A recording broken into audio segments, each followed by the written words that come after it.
Hello, everybody, and welcome to Director's Commentary for Episode 3 of the Lazarus Expedition. Our players up till now have come on into the world. We've built them. They've come to Arcadia. They've had some encounters.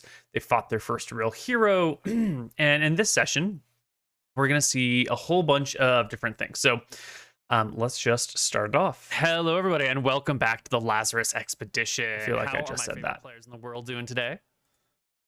I'm doing very. I do call them my favorite players in the world, but if you pay attention to my other campaigns, I will call all of my players my favorite players because I love all of my players equally, okay? They're all my favorite. Like backed into a corner. Oh, that's excellent. Be forced to confront his lies. Didn't you all suggest him for Secretary General of the UN? I think right. Just the early game chatter, which has always been a bit of an awkward zone. Well, how's everyone else doing? You know, the intro format that we use for all of my campaigns essentially derives from the intro format that JP McDaniel used in the original roleplay campaigns. JP would say, "Hey, everybody, what's going on?" And then he'd like talk to everyone about what's happening in their lives. And I just never thought of anything better than that. And we do need a bit of an introduction, like, hey, what's going on? But I actually find that the intros, we don't really need them. We need some sort of like, we can't just hop into the action right away. We do need some sort of chatter at the beginning, but I've always found it difficult and awkward to manage early game, like what's going on in your life sort of stuff. Oftentimes players don't have anything to say or they don't really care.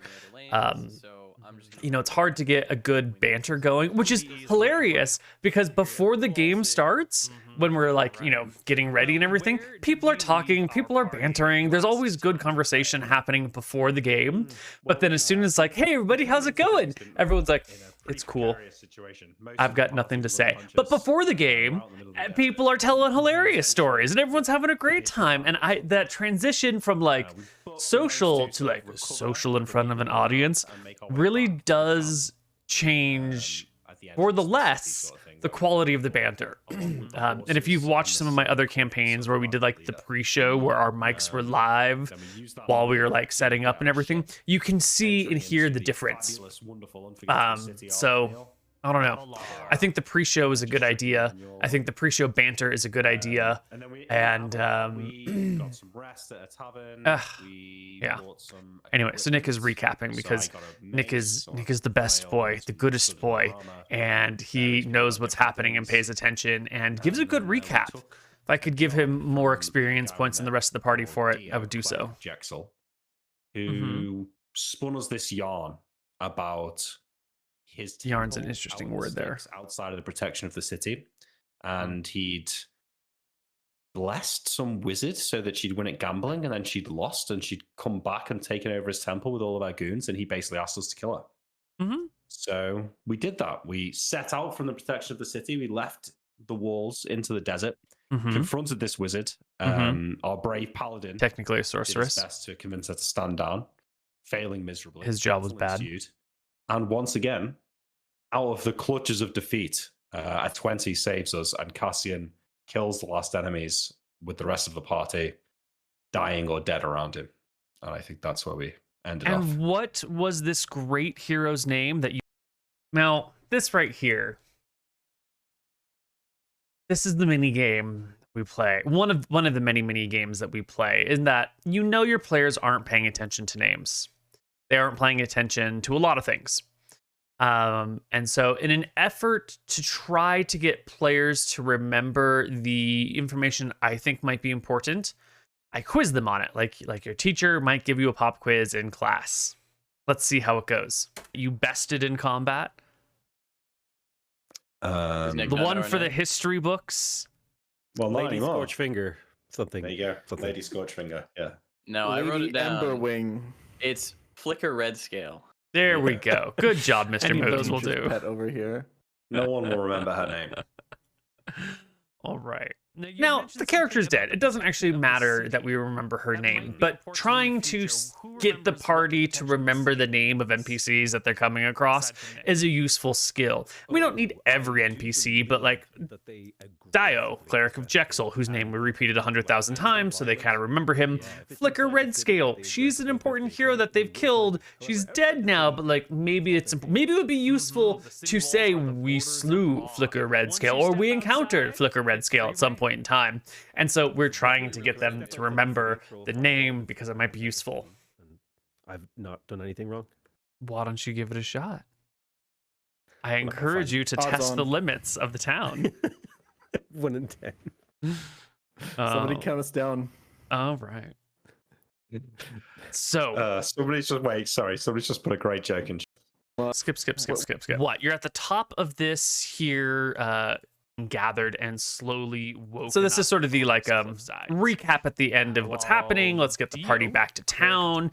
I had considered just starting the party back at the end of town, just having them spawn in town, being like, yeah, you fought her, and then you came back and you went home and it was fine. There were a couple of reasons we didn't. There was that whole little bit with Dio in the last session that I think we skipped over in the last recap, where Dio brought these people and the party wanted some money out of him, because I think Dio was like charging the people to come out here to view the thing because he's kind of trying to get a little money, and the party wanted a little money out of it. So we needed to sort of resolve that. We could have skipped it and just had him hand over some cash, but I have a thing that I want to introduce to the party. I have a big thing that I want to introduce to the party in just a little bit. And I didn't want to start off the game and just be like, hey, everybody, here's a really big, important tool. Play with it now. You need to get the party a little bit warmed up. You need them to just get into character just a little bit, a little more than a recap. We need them to like maybe move some tokens around and maybe like speak in their character's voice for just a moment. So instead of starting with the big, important thing that I want to start with, we try to warm up the party as he comes. Good job, everybody. Woohoo! You did it! Woo! Right, so here we go. Look at you. You did great. We got Dio showing up. We got him talking to the party. We're going to get the party to talk to him a little bit. And this is also a nice opportunity to get the party to feel like they've done something and there are witnesses, and to remind the party that there were witnesses to this event, because it would be useful if they remember that there are witnesses and that they've done a good and big and a glorious thing. And like maybe if we can applaud them for their efforts for doing this tremendous thing, they will feel that Age of Heroes thing, that you're doing great deeds and the people will reward you for these great deeds. You've killed like a hero and like 20 people. It was like more like 12 people, but you've killed a whole bunch of people and they're applauding you for it. They love you for it. It's like we're trying to, in a little bit, recreate that feel from Gladiator, the Russell Crowe movie, where they're like fighting for their lives in the Colosseum and they win, and like the crowd goes wild and they're looking around like, oh my God, the crowd loved me when I murder. For the first time, we're really trying to encourage a more nuanced version of the murder hobo here.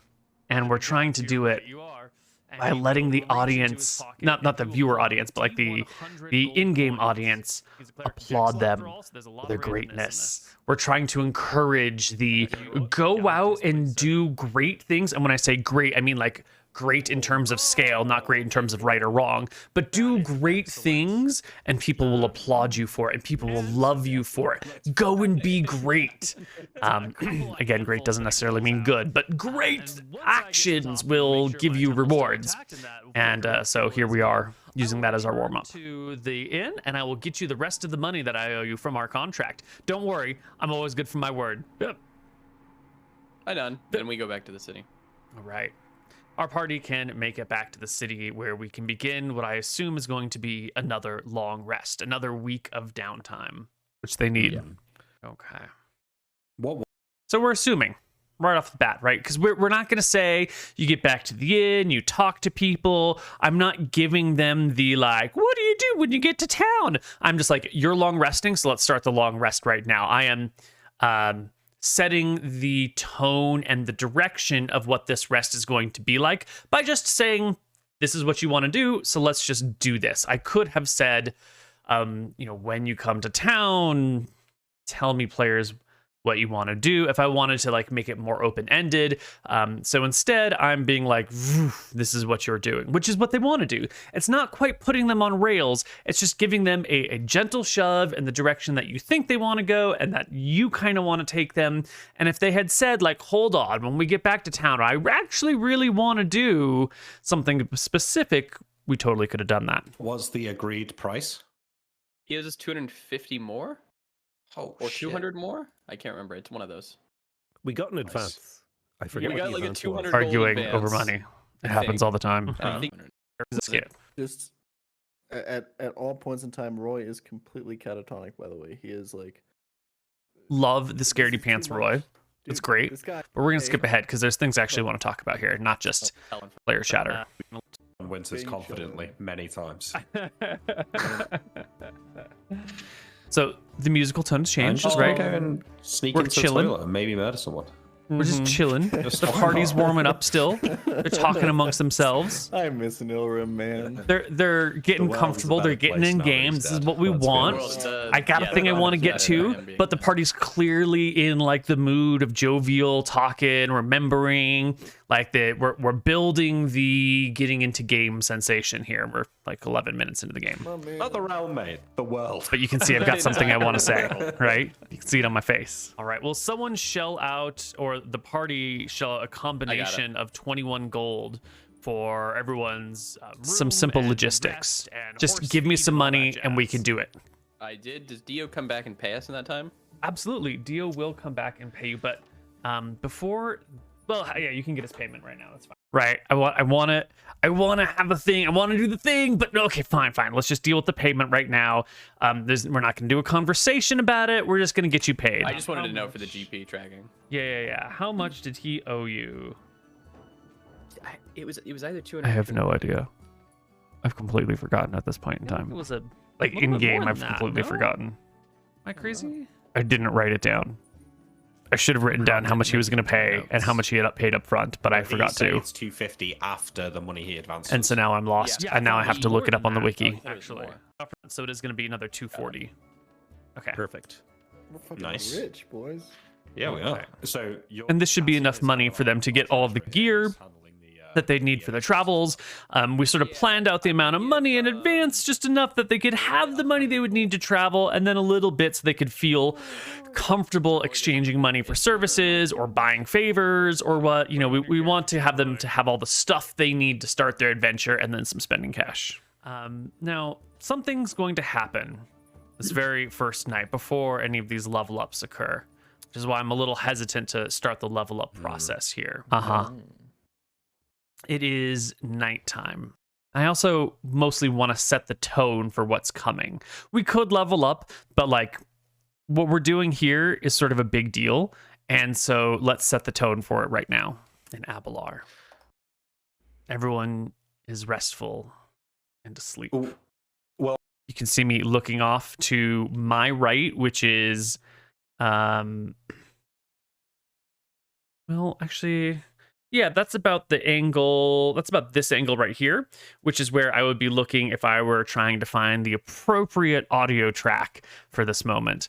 Well, actually, since I only got 3 hit points, I know you can stop me if you want, 'cause you might say this is metagaming, but I've got 2 spell slots left. I'm about to embark on a long rest.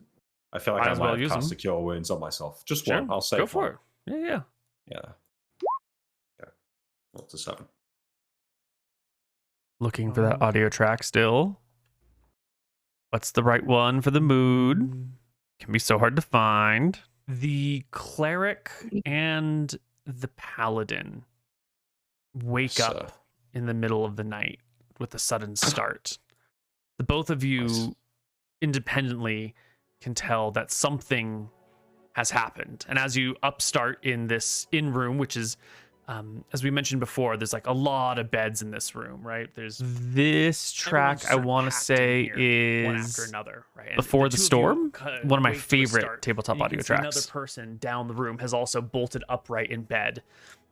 We have another person in this area upstart so that the players know that this isn't them in particular. That's not you two are special. It's immediately, oh, something's happening to us and someone else. Like there's a thing happening, but we are not the focus of it. And exchanging looks in the middle of the night by what little starlight leaks in through the windows, all three of you can tell that you've had the same urgent feeling that there's something has happened on the celestial sphere. Something has happened up in the sky. And the two of you, plus this other person here, are drawn to the rooftops. And just sort of intuitively know that That's something interesting. is wrong. So what we're trying to do at this moment is just, there's a great thing happening. There's a big picture thing going on. And then we get bogged down just a little bit in like the mechanics of exactly how we get to the roof, which doesn't matter, right? That's not the point of this conversation, but because it's always hard to get people on the right wavelength and like the right scale of detail that we're working with, we end up talking about how you get to a roof, which is like Part of my bed. less than across great. The room to Vasha, and I'll like quietly open the door from the boarding room so as not to wake everyone and say, Opening the door from the boarding room is sort of like a nice idea, like let's get out of here. Unfortunately, you I'll don't follow his lead. open the door to I'll- get to the roof. You actually just take the I'll ladder ask him. right away. But the concept of like opening the door and going How out do to the you feel rooftop about it? makes a lot more sense than there happens to be a makes ladder sense. in the room. Is the other we have to person get a full of look. them? The other person also gets out of bed and quietly pads along beside them, careful not to wake the others. I'll I ask him feel- quietly, who are you? They wave a hand to you and say their name is Amy. She's like an older woman. Right there is when we take our D6 and we roll it to sort of randomly generate an NPC. 1, 2, 3 is female, 4, 5, 6 is male. And then the lower the number, the younger they are, the higher the number, the older they are. So 1 is a young girl, 2 is a middle-aged woman, 3 is an old woman, 4 is a young boy, 5 is a middle-aged man, 6 is an old man. So if it's a older woman, we must have rolled a 3. And Amy is just a really easy name, and she doesn't matter. She's not an important character at all, so we're just throwing away random details here. And maybe 60, 65 years old, silvery gray hair, long draping robes. Definitely not from in town, otherwise she wouldn't be staying here. But some sort of divine caster or cleric or something. She got like a holy symbol. If she does, it's tucked underneath the robes, and she's not showing it. We're just trying to brush off Okay. some of these I give her a details. nod. Like, she's a traveler. She's from here. Like, there's a reason she's in this inn with you. It's because she's traveling just like you guys, but she doesn't matter. Let's not worry about who she is or where she comes from. Her details are not the point of this conversation. And up to the rooftops we will go. I actually think it's inside the room that you started in. Didn't matter. That was a dumb point. I shouldn't have brought it up. I should have just said you get to the rooftops. Step out into the hallway and come out to, there's plenty of places to see the sky. This is dumb, Neal. We get to the rooftops. That's all we needed to say, but I got lost in the details like I This do. all happened. So yeah, I'll climb up the ladder first, opening like a hatch or something. It's just open. Yeah, it's a nice warm area. Just a hole in the ceiling. Climb onto the roof. Sort of sit down and maybe leaning against part of the thatch, if that's what they have, and look up into the sky. What is the thatch? Thatch is the straw that you would use on a rooftop in peasant days of old, but here Hey. in the desert they have mud brick roofs. What Nick has Just for the is record, out of- just for the record, calling it straw doesn't do it justice. If you ever see a real thatched roof, it's like Well, pretty it's- amazing. And It's super Plenty- thick, yeah. Yeah. plenty of them are still fine today. So that's where the last name Thatcher comes from. Probably, Mm-hmm. yeah. Yes. Probably the people who put like. Who makes thatch rooftops? right? Plenty of them are fine today. Fucking the Thatch working needs to class be wasn't part of the replaced every so original often. You thatches, can't just leave thatch there for like 100 Description, years, I don't okay? So from the rooftops, gazing to the sky, all three of you will notice, first off, that the temple across the street has clerics climbing out of their beds into the rooftops as well. We're getting the impression that this is a big deal. Other people are gathering on rooftops. This is a large event. Holy people in this city. And in the sky, hanging there, is a bright green comet. Now, I anguished back and forth a lot on the color of this comet. Can Have you ever seen I? anything like that before? what color should the comet be? A god is coming to It's Earth. not moving. It's just What color should the comet be? And I spent a lot of time thinking about, well, we could make this color for this deity. Each deity could have their own color. It could be a color off of their imagery or iconography. But one of the things I want to do is, create the point that the different symbols of the gods might change from region to region. And most of our campaigns have been focused in Arcadia, and so we've been using the exact same set of divine, down to the, what do you call it, constellations, and the gods they're in this shape, and so their holy symbol is going to be this way. But one day we're going to see a campaign set in a different part of the world where the holy symbols for the deities, their icons, are different from the ones in Arcadia. As part of that, different points of view that we always want to talk about, that the different perspectives of the world.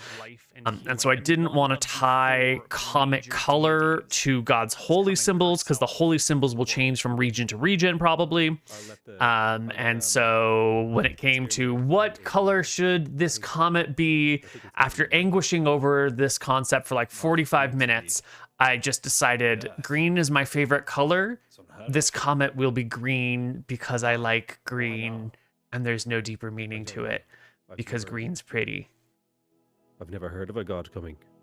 At least, not in... That was a little bit hard for players to spout lore on really big concepts. A player saying, "I've never heard of God coming to the land." Actually, if he was deeply... He was actually his character, he would have known that gods have come to the Earth plenty of times in the past, but they haven't since the end of the last age, or in quite some time. But players do the best they can to spout lore, and we just kind of got to roll with it, and it's fine, and it's not a big deal when they spout incorrect lore, because we should probably be more attentive to prayer. I was going to say, because sometimes, characters can just have a perspective that the DM doesn't necessarily share, but a paladin would definitely have heard of gods coming to land before. It's not that. It's not the point, though. That's not a moment that anyone's going to remember in 10 minutes, let alone 5 sessions. I think it would be hubris to try and figure out her motives, at least from this point of view. Just hope that's an extremely good point. You can't figure out what a god wants when you're just seeing them hanging out in the sky.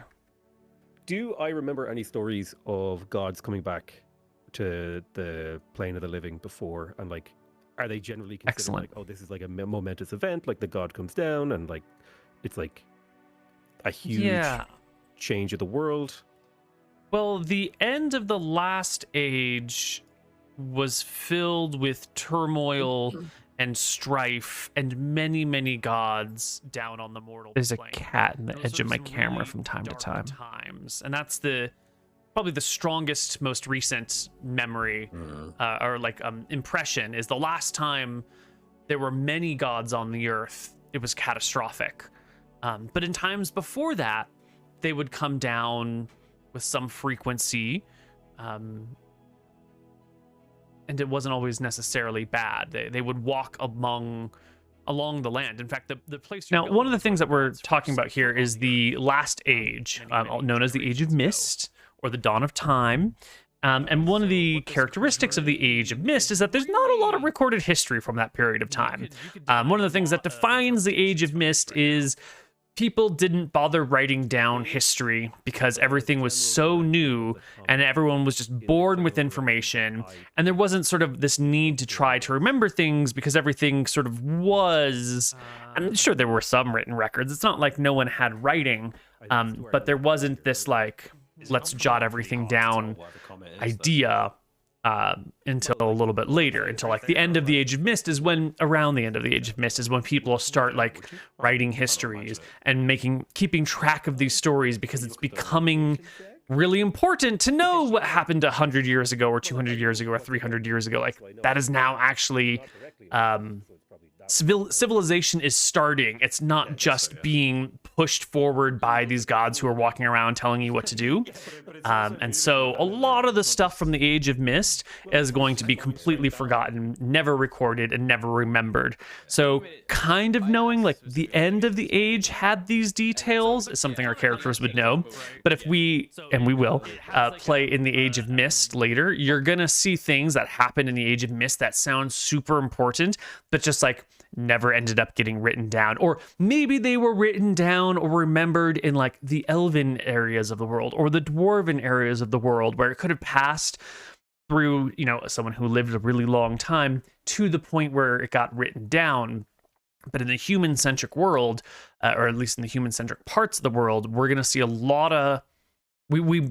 If we talk about the Age of Mist from gameplay perspectives, we're going to see a lot of stuff there that will just never make it into the written record, and things that will be completely forgotten to time. An arrow, but it's hard to know in this day and age. I think if we keep comparing it to the night sky every day, that's probably going to be our best bet at trying to triangulate where it's going.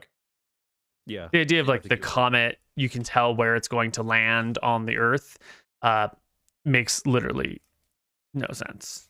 Because like the Earth is churning, the comet isn't just like, you know, it's not a fixed over. It's just, you're never going to be able to track where it goes. I'll say I need to go and do something, and I'm going to head out either into the room where we were sleeping and look for someone who's injured, or that's not my party. Or if I can't find anyone, I'll head out into the streets and look for someone like a homeless person or someone who's wounded on the streets, just somewhere to use my last spell slot as a cure spell in sort of dedication to Martha. Let's see. As you look around the room, you don't see anybody that's injured. You'd have to probably like move blankets and stuff to find them. You know, some of your own party members are injured. This is a great thing that he's doing here. He's trying to figure out how a god leaving the celestial plane and on their way to Earth will affect magic. And it's Martha, goddess of healing, that's coming down to Earth. And so he's trying to see if his healing spell is going to be stronger or weaker, or if it'll work at all. And this is one of the things I wondered. I thought quite a bit about before the campaign started or the session started. Should the changing of the deity affect spells? And I think there are a lot of really good arguments for the gods coming to Earth and changing the power of spells, either making them weaker because the gods are here, and so they're not, you know, they're not in the place where they're normally dropping down power to you. Or maybe they're stronger when they're on the Earth, but when they're going between the celestial sphere and the Earth in that like crossing period, maybe you can't reach them, sort of like, you know, a space shuttle re-entering the atmosphere loses communications for a little while. But in the end, I decided to just leave the magic completely the same without changing it, because otherwise now every single divine interaction needs to be sorted out how it would be changed. You need to assign like every spell or sphere of spells to a specific deity, and then as the deity approaches and changes, you'll have to find a way to mechanically change those spells. But then what happens if a spell is associated with multiple deities? Like, does it get the full change when one comes down? Does it get double changed when multiple comes down? It just became a nightmare of mechanics for very, very little gameplay value. And using the rule where we try to any change that you're going to make to the rules needs to have a cost benefit or a risk reward analysis done. And so the effort of changing the rule should be much smaller than the reward you get for making that change. And in order to make magic feel different when the gods are moving, would take a whole bunch of work to categorize spells and figure out how spells work. And then the reward would end up being like, cool, my healing spell's a little bit stronger, which would be nice and it would feel nice, but like you would essentially have to design the system from the ground up in such a way that the mechanics would work out that way. And trying to add that into an already designed system would have been super, super awkward. And so we did not change anything because it'd be a bitch. Looking at it, waiting to fall asleep. Vashir is transfixed by the comet. He's like basically sitting on the roof staring at it. Now, this has been going on for a little What about you, while. Roy? I think Roy's Never mind. connection I had a maybe point I was going to is make, but I decided the still a point was little not good. bit wonky. He's still not really sure what to think of all of them, you know. So he's also still pretty not in the best shape of his life. He's still kind of sitting on the bed, and maybe he's like mumbling to himself. Our players are sort of, reacting to the gods, The God's gonna send us home? their arrival here, what they might think about it.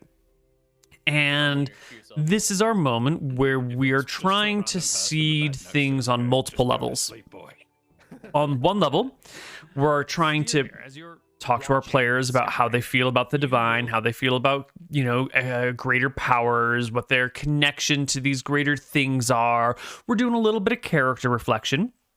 We're also trying to get the players to sort of guess at what this might mean. Of course, they're not really going to necessarily know anything, but getting them to start thinking about like, what might this deity coming to the world mean?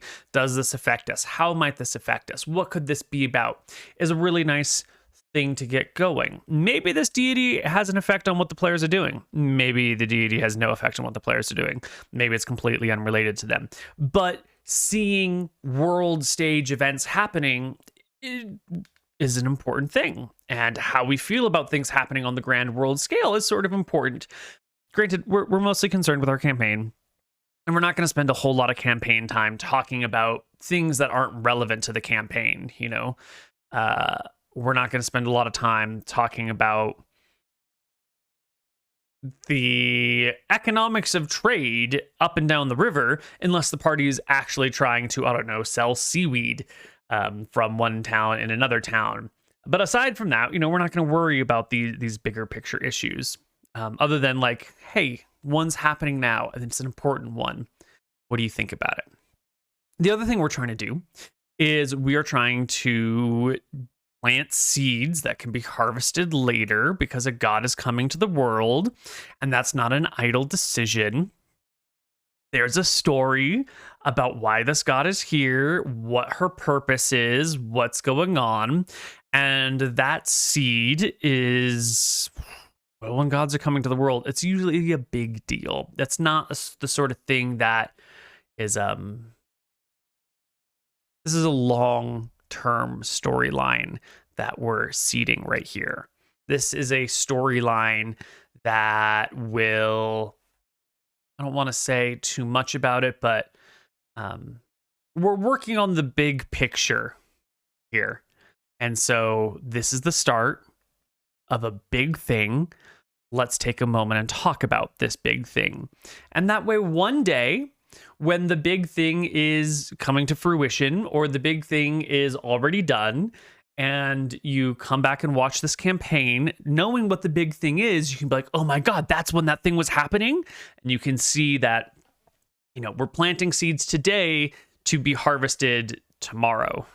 And this is different from what we would hear back home. Yeah, back home you've got like harps and string instruments and maybe like so this is the next day and there's parties, right? Abelar is a religious city. It's run by the queen priest, and so queen priestess, and so it only makes sense that, hey, a god's coming to the world, we should celebrate, and they're going to throw a week of celebration and a week of partying, and that makes perfect sense. Eat up, everybody. The people of Abelar have put on a celebration. We can feast and drink till the sun sets. Whatever, we're just gonna skip ahead because they're just reacting to the god is coming to the world, the town is partying, everything's going fine, we don't need to worry about it so much. Big money, nice. Oh, that's so good. Excellent. I'll take it. And now we're doing leveling up, I believe. The paladin. So we're gonna skip. They level up. The things they take don't really matter. Their abilities don't really matter. I've modified Stearmer's spell list a little bit. I'm trying to keep it at power, but be like, hey, you're a generalist cleric, so you're going to get your abilities a little bit differently. And this is one of those things where the effort reward is pretty decent, because all I do is I go through his spell list, and I scrap a couple of spells, ones that I think belong to the 4 big gods. And then I add in something that I feel might be sort of stormy or chaotic-y. And I try and keep the power level about even. You know, I think the second level, he ended up with more good stuff than lost of bad stuff. The first level, we stripped some things that I thought were super clutch, like Healing Word, which is borked and definitely should just belong to Martha clerics. And I don't remember what's going to happen when he gets to 5th level, but there will be, again, spells that he will lose access to and spells that he will gain access to. And we're going to try and balance out that spell list. One of the benefits is that the spells that he does gain are always prepared, and so it gives him a bigger spell list, a bigger daily spell list to draw from, which is a huge power. Even if you're giving him spells that he doesn't really care that much about, having an extra spell that's always prepared is just, it's nice. It's really nice. Until dispelled, which could be hours, days, weeks, months, or years. Moving. When you want to learn fires in a way. Oh, you can see I've had to refresh roll 20 a little bit, and it's not positioned right, and some of the text is getting cut off. I think this will get fixed in just a moment. Also, by this session, we've fixed the errors with the overlays. The map page is now nice and big, and you can see things really well. The HP on the characters is nice and big, and when this bar shit over here gets fixed, you'll see that the text, the panels actually span the width of the bar instead of always being just like slightly off to the left and having a huge margin on the right for no reason. We've adjusted things so that everything fills their spaces a little bit more. Getting the HP bars to show text in this like big bold way so that you can read it fairly easily even when you're slightly zoomed out was a mild pain in the butt, but that's what just a little bit of front end knowledge will help you with. Being able to target the on-screen elements with CSS and adjust them to your desires is a nice tool to have at your disposal. And it was a little bit of a pain in the ass to manage, but after, I don't know, 2 hours of fiddling, I got it to look how I wanted it to look. There we go. See, now the spell save thing pretty much goes left to right. The right side margin is a little bit bigger than the left side margin, which I think gets fixed by the next episode. But this, again, is also just a little bit of CSS modifying the size of the box in order to make everything fit. Some things have images for backgrounds, and so you can't necessarily stretch them, or you could stretch them, but they'd look a little bit weird, and so we don't. Like that right here, the intelligence check, we could in theory stretch this out to come all the way out and be like a nice big wide rectangle, but this box doesn't look as good when it's stretched. And then you just have these huge margins on the left and the right side, and the like text and intelligence and everything, text and dice rolls hanging out in the middle. So we left these boxes at their size because I think they look nice this way.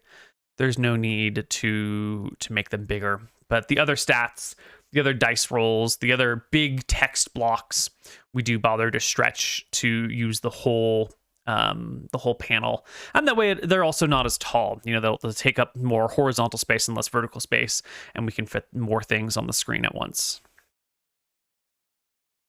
They're concentration spells, but it gives everyone disadvantage on attack rolls against you. Okay, we're gonna move forward. We're still figuring out stuff. Oh yeah, that's one of my favorites. Same check, DC 11, and it's a ritual, which is great because. All right, yeah, he's learning spells. Blah, blah, blah. Local. So, Do that. Maybe we'd be better off with a guide. We might be better off with a real guide. I say, still not convinced that we should be going there at all. Buying a slave. Now, this is a tough one. I don't know if I can do that. Maybe our friends will be at the slave mart as well. This whole scene going to the slave pits was unexpected. I wanted to have these darker topics floating around, and the people that they failed to rescue in the very first session have been sold into slavery. And I considered the parties being able to see them being sold in that way, or post sales being walked around town, but I didn't feel like it would enhance the story. It would put them in a situation where they would have to like fight in the town to get their people back, which would then have people get killed, which would it would be a bait that they couldn't resist that would end up with the party getting destroyed. So we sort of ignored that other stuff. But here they're choosing to engage with one of the darker aspects and go take a look at this. And really, in my head, I'm like, I want to make this a 10 to 15 session campaign. I really just want to get the party out of town. Like, let's get moving. I've got big plans. The party wants to hang out and go to the slave markets and see what it's about. And so we will. And it's not great. I feel a little uncomfortable describing these things because, how do I say? As a DM, I'm pretty good at getting players to like feel the horror of their own actions, and like, here's a situation that seems normal, but it's not actually normal. It's terrible. But just being like objectively, not abject good or abject evil is a little bit harder for me. I have a hard time doing just like, this is pure evil. Here is pure evil in front of you. And I have a hard time being like, this is all good and fun. So as DM, these are sort of like my weaker points. I do better playing off of my players than I do just handing them, strong feelings. And also the slave markets are... If we're gonna do it, we gotta show it as it is. We gotta show what it would be like. We're gonna have to wade into some of the horrors of this age and this place, which we kind of want to do because we want to show the party that they do want to resurrect good King Arthur, good King Arnold. And some of our party members have already expressed that they might use a scroll of resurrection for things other than bringing back good King Arnold. And so being like, hey, he's great because he's going to get rid of this terrible thing you're about to see is a nice, this is a nice opportunity to reinforce that.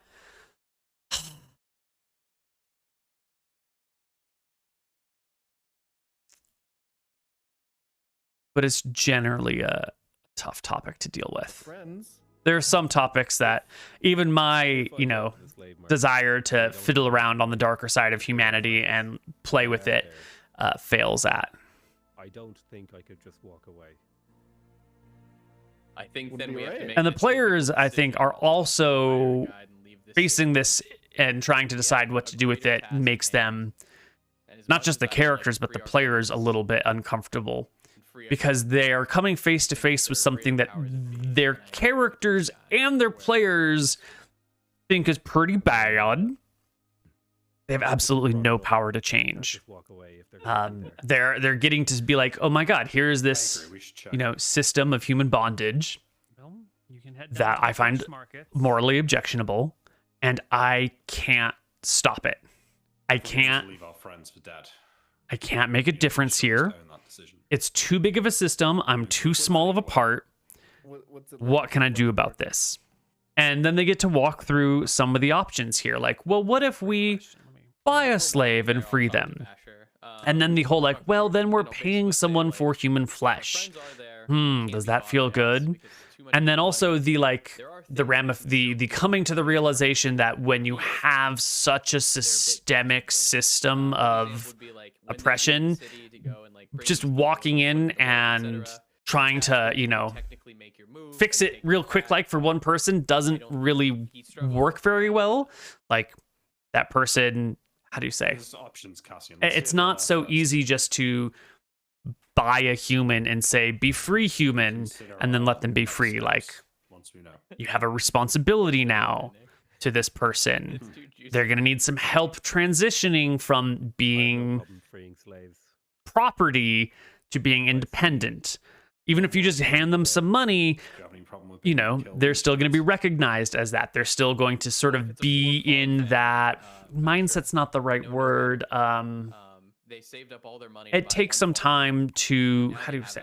They're on their way back. Sometimes players will try to say like, well, I'm going to act like a noble character, and my peasant is going to try and play off as being a noble. But in normal everyday society, you behave and act like your social class, and there are very socially obvious ways in which the classes are different.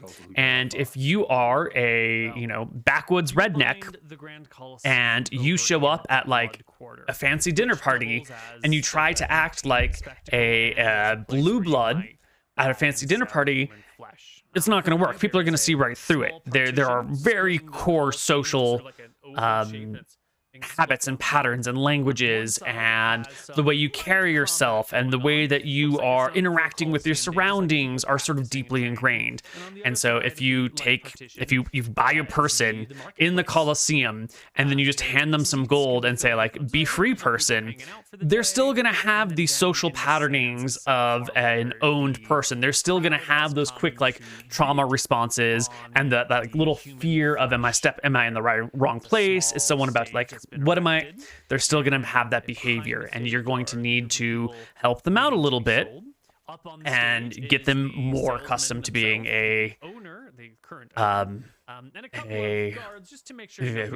ordinary citizen, And we're going to see that happen here with the character, with the person that they buy. I think his name is Plax. And I think Mr. Mooten buys him and then just says, here's some money, you're free. And Plax stands there and looks at them like, what do you expect me to do? What do you mean? What am I going to do? Where am I going to go? I guess I could just take this money and leave, but I've got markings on me. I don't have any friends. No one trusts me. I don't trust anybody. You're just kind of letting me loose. It's a tough thing to do. And it brings up some really difficult questions about human nature. And this whole buying people in the slave pits scene is difficult to do right. There's a lot about humanity that we want to say, and we want to say it right. There is a scribe holding a scroll and on like a little pedestal where they can mark off names and dictate prices and stuff. And there's the pedestal might have some slots within it where other information can be kept. And there's a little basket on top of the podium for money to be changing hands. All right, I walk up to the scribe and I want to try and just cover my accent a little bit. Try and speak with a local accent. And I'll say, hey, can I ask you a question? The scribe is like paying attention to the auctioneer and like gives you a quick, but like be quick because I'm doing stuff. You got any foreigners? The scribe takes a look over their shoulder. Oh, you definitely and nods need a performance check if enthusiastically. you're asking that. The scribe nods. enthusiastic. Yeah. They've got some foreigners. Can I see him? Gives you the they'll come on up symbol. Okay. All right. Well, give me the nod. So this is one of those awkwardnesses where the players are like trying to get information, but they've asked the wrong NPC. They're like, hey, tell me about the people who are coming up for auction, but they're asking a person who's like actively working while the auction is going on. And like they are completely missing the social norms of the situation.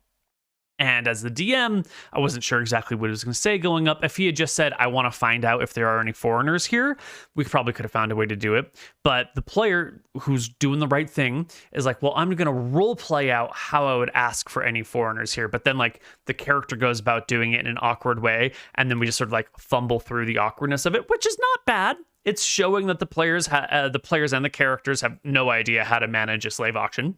And they're talking to the wrong people. But we're not trying to, how do we say?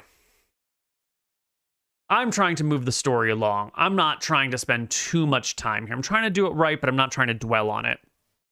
And so the whole how do you manage this situation gets a little weird. I think Roy ends up going and trying to talk to someone, or Vasher or Cassie. Someone goes and like tries to talk to a person up on the podium, or tries to talk to like an auctioneer and asks some like really some questions that wouldn't fit in the time or the place, and I think they end up getting like sort of laughed at for it. Yeah, I think Cassian is disgusted and further cemented in And it's what King Arnold was after. He'd never seen anything like this before, and hearing just like a younger lady. we want the players to be having a good time. We want the players to feel like they're doing fun things. We occasionally do want the players to be like, haha, you made a mistake and everyone's laughing at you, because like that can be fun and that's part of the game and that's part of like exploring new societies. But we're already in sort of like a long, tough, hard scene to do, and then the players are making like social mistakes, it feels like it's a little bit too we need a little levity. We need the players to feel like they're doing great things. We don't want to be dwelling too much on like the awkward, uncomfortable zones, because we're here to have fun. We're here to play games with our friends around the table. This isn't like Histories of Slavery D&D game. This is Dungeons and Dragons, and you're in a bad place.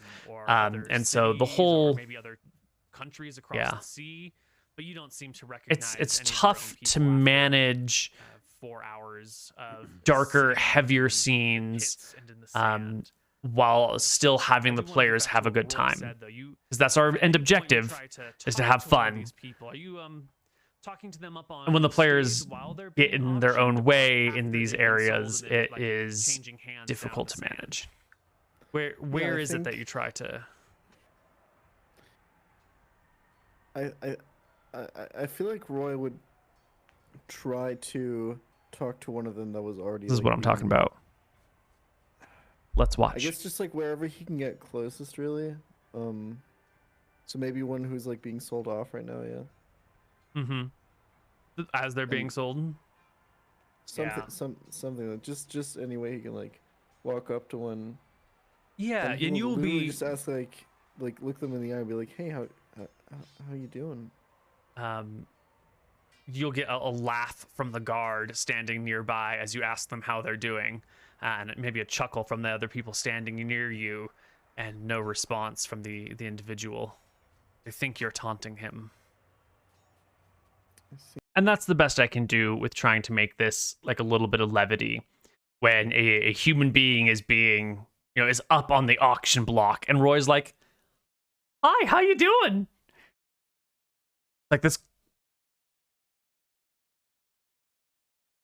I've never been to a slave auction, but I feel that's probably not how it goes. These people are being treated as property. They're probably not, you don't really talk to them in that same regard. Maybe if you had a specific question, like, do you know how to do X? Like, I need to know your skills, your value.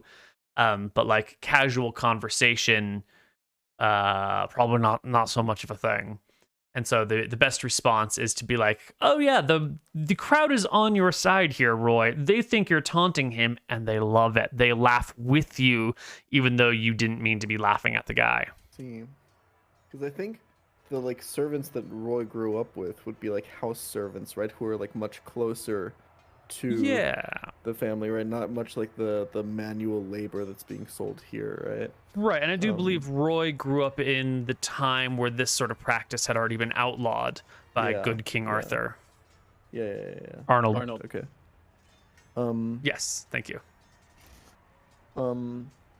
Yeah, I think Roy can pick up on that.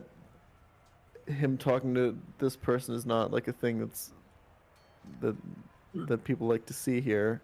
Yeah. He'll back off, and it will leave a really bad taste in his mouth, and he will feel pretty disgusted with what's going on. Like the realization is just now setting in what's going on here. Like before, he was maybe rationalizing a little bit, and he's used to like people working for rich people and stuff like that. But this is like way different. This is very different, yeah.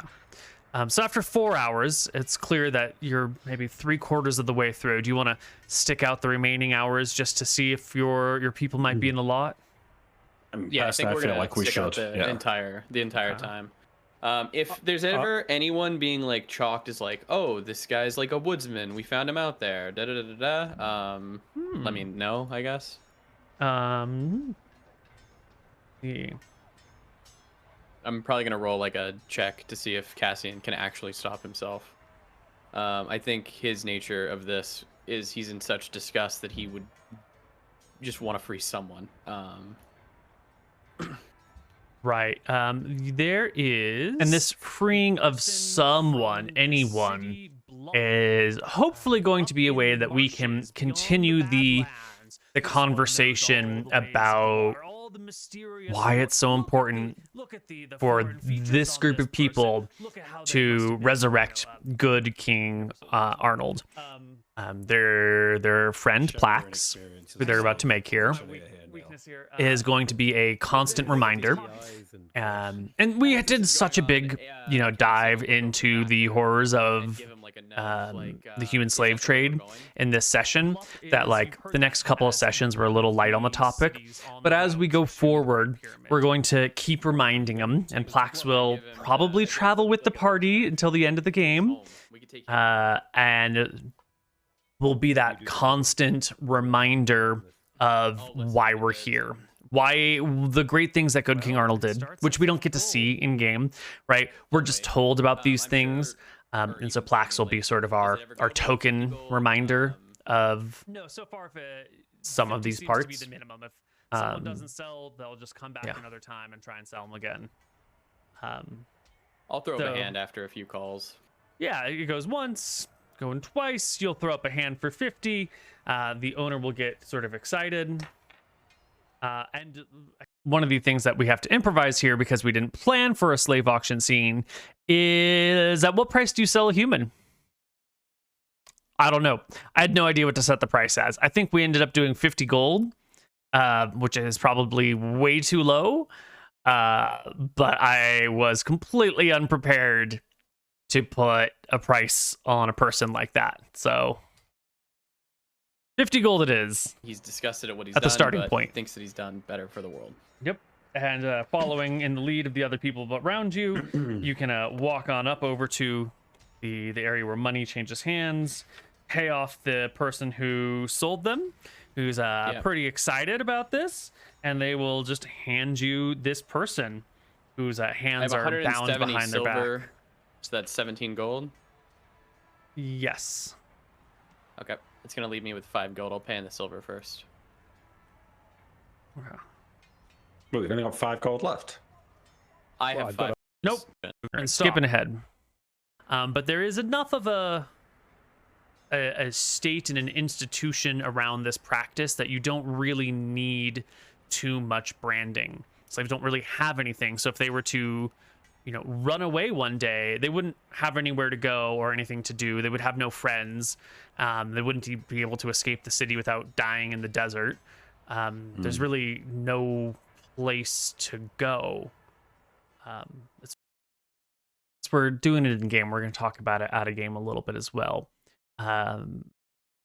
As modern free people, it's very easy to be like, well, if I were enslaved, I would just run. As if that would solve the problem. But when you have a heavy institution like this, it's not always so easy as just running.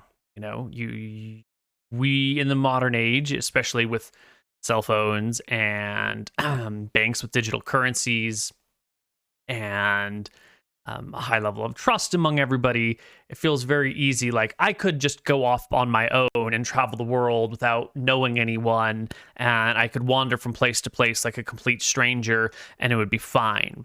But in former eras of the world, strangers aren't always trusted. It's who you know, not what you know. You sort of rely on social connections to get around. Strangers walking through towns will be noticed, and if you walk into a town and you're like, hey, I'm looking for an escaped slave, people will be like, oh yeah, that person. I'm going to interact with this common part of society and help the person look for their lost property. You're not necessarily going to be able to just to show up somewhere and say, I would like a meal, no questions asked. If you show up and you are looking like you're an escaped slave, you're gonna get some attention and you might get questions, and people might try to recapture you. They might think there's a reward in it. They might think it's the right thing to do. They might think that your escaping is the bad thing to do. At the very least, you're going to draw attention, and it's not 100% easy just to pass yourself off as things. So, what was the point that I was trying to make here? It's sort of like a natural. Oh, right. The way Plax is behaving here, and the concept of just going from enslaved to freed is prison in this area anyway. You said they're branded? Mm-hmm.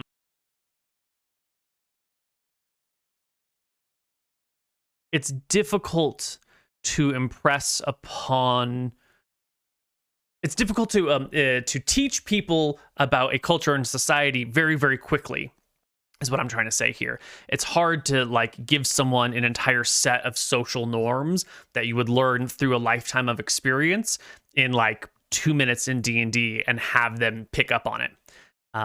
It's a tough thing to do here. You could probably teach someone something about a different culture's social norms in like a 10-hour podcast.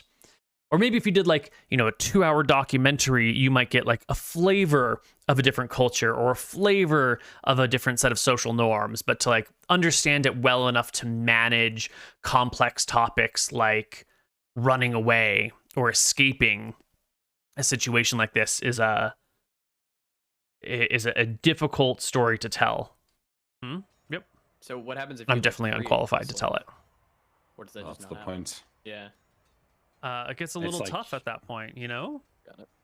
You'll always be recognized as at least a former slave. You could maybe get them branded with like a cross marking through the former one without a new one, which could indicate, a freed person. But we're really talking about something that is a very minority happening. Are there spells that could heal scars, I wonder? Great question. No, These sorts of scars, maybe like a regenerate. Spells, Something really high healing level, scars, but nothing great low question. Gets down to the nature of what magical healing is. But I think the idea that you would need a specialized spell to heal scars makes a lot more sense. Otherwise, scars sort of vanish, or maybe a scar would then be a sign of poverty because you can't afford magical healing. Like, you could play some fun things in there, but I think it makes more sense for magical healing not to remove scars. Or maybe like if you're injured and it's healed magically, it's not scarred over, but if it heals naturally, the scar remains because it's part of your flesh at this point. In my mind. Absolutely. It's not the kind of thing that Quantarius would really approve of, but I guess maybe that's a misplaced assumption. Great point here, Nick. Quantarius from his area might not be cool with this, but over here in this part of the world, Quantarius, God of Trade, he's all about this shit because gods are multifaceted objects or creatures or characters, and you might envision a god one way, and then you go to a completely different area and you realize like that god is involved in something different. And like the goddess of death, she's like the Grim Reaper. She takes you from where you are to the other side. She helps the old and the sick and the people who are suffering at the end of their days to pass on peacefully. And isn't that like a force of good to like, end and ease someone's suffering and guide them to the next life? Like, that's a really nice thing. The goddess of death is also there on the battlefield to kill you. She's also there with a disease. Like, the gods are multifaceted creatures, and you can see one side of them, but they're going to have a lot of different sides. It's like the blind men, the blind monks, and the elephant. Well, you have this man now. He's walking in silence with you. I look at Cassian. I look back at you. I look to the guy. I'll say, "Name's Sturmia," and offer him a handshake. He looks to Cassian. I'll speak to him. Listen, buddy, we're not from around here. We don't really do the slave stuff. We're on our way to Blup. We heard you were from there. We were looking for some friends at the market. You're free now. You can do what you want. If you want to leave and right now, this very second, you can. If you want to take us to Blup, we would appreciate it. But I'm not your owner. I'm not your leader. Do what you want. Super. It's rude to leave a man hanging. He looks uncertain, like maybe this is some sort of trick or trap. But eventually will put his hand in yours and shake it and say, "My name is Plax." Nice to meet you, Plax. Welcome to the group. I'm This Roy. is Roy. This is Vasha, and this is Cassian. Hi. You're going to Blup? We're actually going past that, but There's no background music right now because the silence way. is On the very way, useful in this situation to like let everyone feel we can the weirdness of this moment. hand him 5 gold. We're staying in this tavern. I'd say the tavern name. Mm-hmm. We're gonna be leaving tomorrow. Hope to see you then. When don't- he looks around and kind of sticks close to you. Listen, why don't you just come and have a drink and something to eat with us tonight at the tavern? We'll pay for your room. We'll talk about it in the morning. He'll nod and kind of follow along behind you, clearly bewildered by what's happening. This is far out of the social norms of the area. How is he dressed, this guy? Is he like naked? No. He's got some very light, loose clothing on. Just Okay. pair of trousers, a long shirt with short sleeves. Not much else. Yeah. He's got So, Plax, no pockets in his clothing, no pouches. Like the money he has to hold in his hands because he's got nowhere else to take it. I'm Cassian. I'll point to Roy. This is my friend Roy. That's Vasher, and that's Steermere. Pleased to make your acquaintance. Why'd you buy me? Awkward. We needed a guide. I was We needed a against the guide. plan. And I was disgusted. We are from Weatherlight. No, the Stormtide Kingdom. Mm. We don't really do this there. So I thought I could make a difference by freeing you, but Okay. Well, I can take you to Plax, but I don't have any money or tools. That's all right. We'll buy rations and stuff. It's fine. What do you need, tool-wise? Well, and he's like kind of still not sure of what's happening. Right. So this guy is moving from being told how to live his life to being sort of treated as an equal. He's taking a minute to get used to it. And the party's getting used to the concept that this isn't just a follower that they've got, that this person's like completely dependent upon them for the first time. And they do a pretty good job adjusting to it. Actually, they handle the situation surprisingly well. Once we're out of the pits and we're just hanging out with Plax, things go pretty well. I think they treat him fairly well. They go out of their way to help him.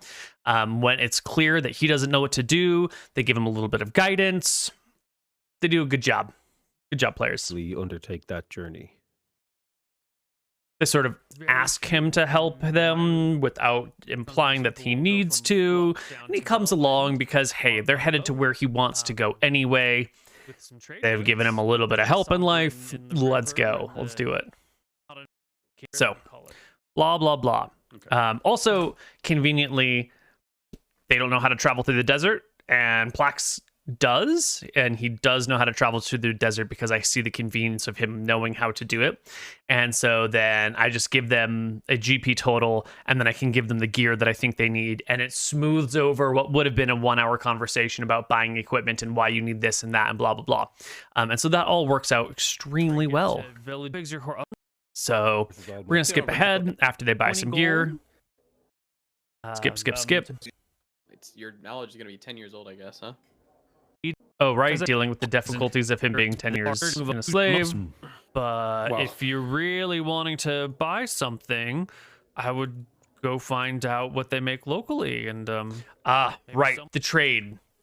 We want to make money on our trip. I think it would be pretty The good to, economic mini game of Dungeons and Dragons. Now this, well, not profit, but like make a little bit of money. we talked about this a little bit in the last session.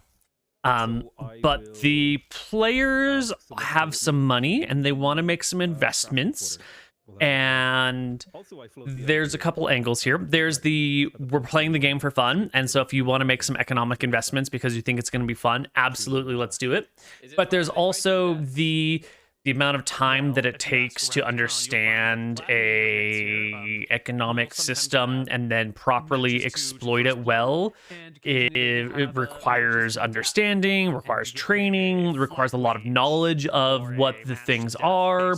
If you were in your current modern world to be like, well, I want to take something from Los Angeles and sell it in San Francisco to make a profit, what could I do? And you can't just ask a random person on the street. If the knowledge of if the knowledge of making easy money via trade were so easy, it would be exploited to the point that it wouldn't be easy for random people to show up and do it, right? But we're not trying to be a perfect world simulator here. And we've made it clear that the desert's dangerous, and so maybe there is an economic niche that can be exploited that you need security to do. And if you have to hire guards, it doesn't make sense. But if you are the guards, it does make sense. But as a DM, I'm fumble a little bit for like what you would move up river that could be useful for. And we settle on seaweed because seaweed's delicious. You ever had that like dried, roasted, salted seaweed? It is wonderful. Absolutely love it. It's also lightweight, easy to transport. Although they need a cart and they'll get a cart. But it is a bit of an awkwardness. And does take I time like your plan. to manage on both ends. And And we go for it because the players are interested in it. And whatever the players want to do is the core of the story. Stay. I'll stay But- there and look after Roy. Sounds like a good idea. There's a myriad of local goods that will get produced here: pottery, jewels, gems, all sorts of mixed stuff. Where It's you one could of do it them like the mini Avalar games. style, and then you could sell it in another town. But it's going to be a lot more. That I don't know if it has the right amount of value. Because if the players want to play a mini game, it's usually nice to do the mini game in a single session. Like you start it now and you finish it now. But what we're doing is a mini game that's going to take 4 or 5 sessions, and you're going to run into all sorts of problems. For all you know, you might lose your cart along the way. Something terrible could happen. You might have to abandon your quest. The players are in a situation where they're going to need a lot of flexibility in the management of their assets. They're going to need to be able to react to things. And when you're hauling a cart of goods, it reduces your flexibility. And it also means that your horse, which is supposed to be a war horse, is now a hauling a thing horse, which means that you can't really use it in mounted combat quite the same.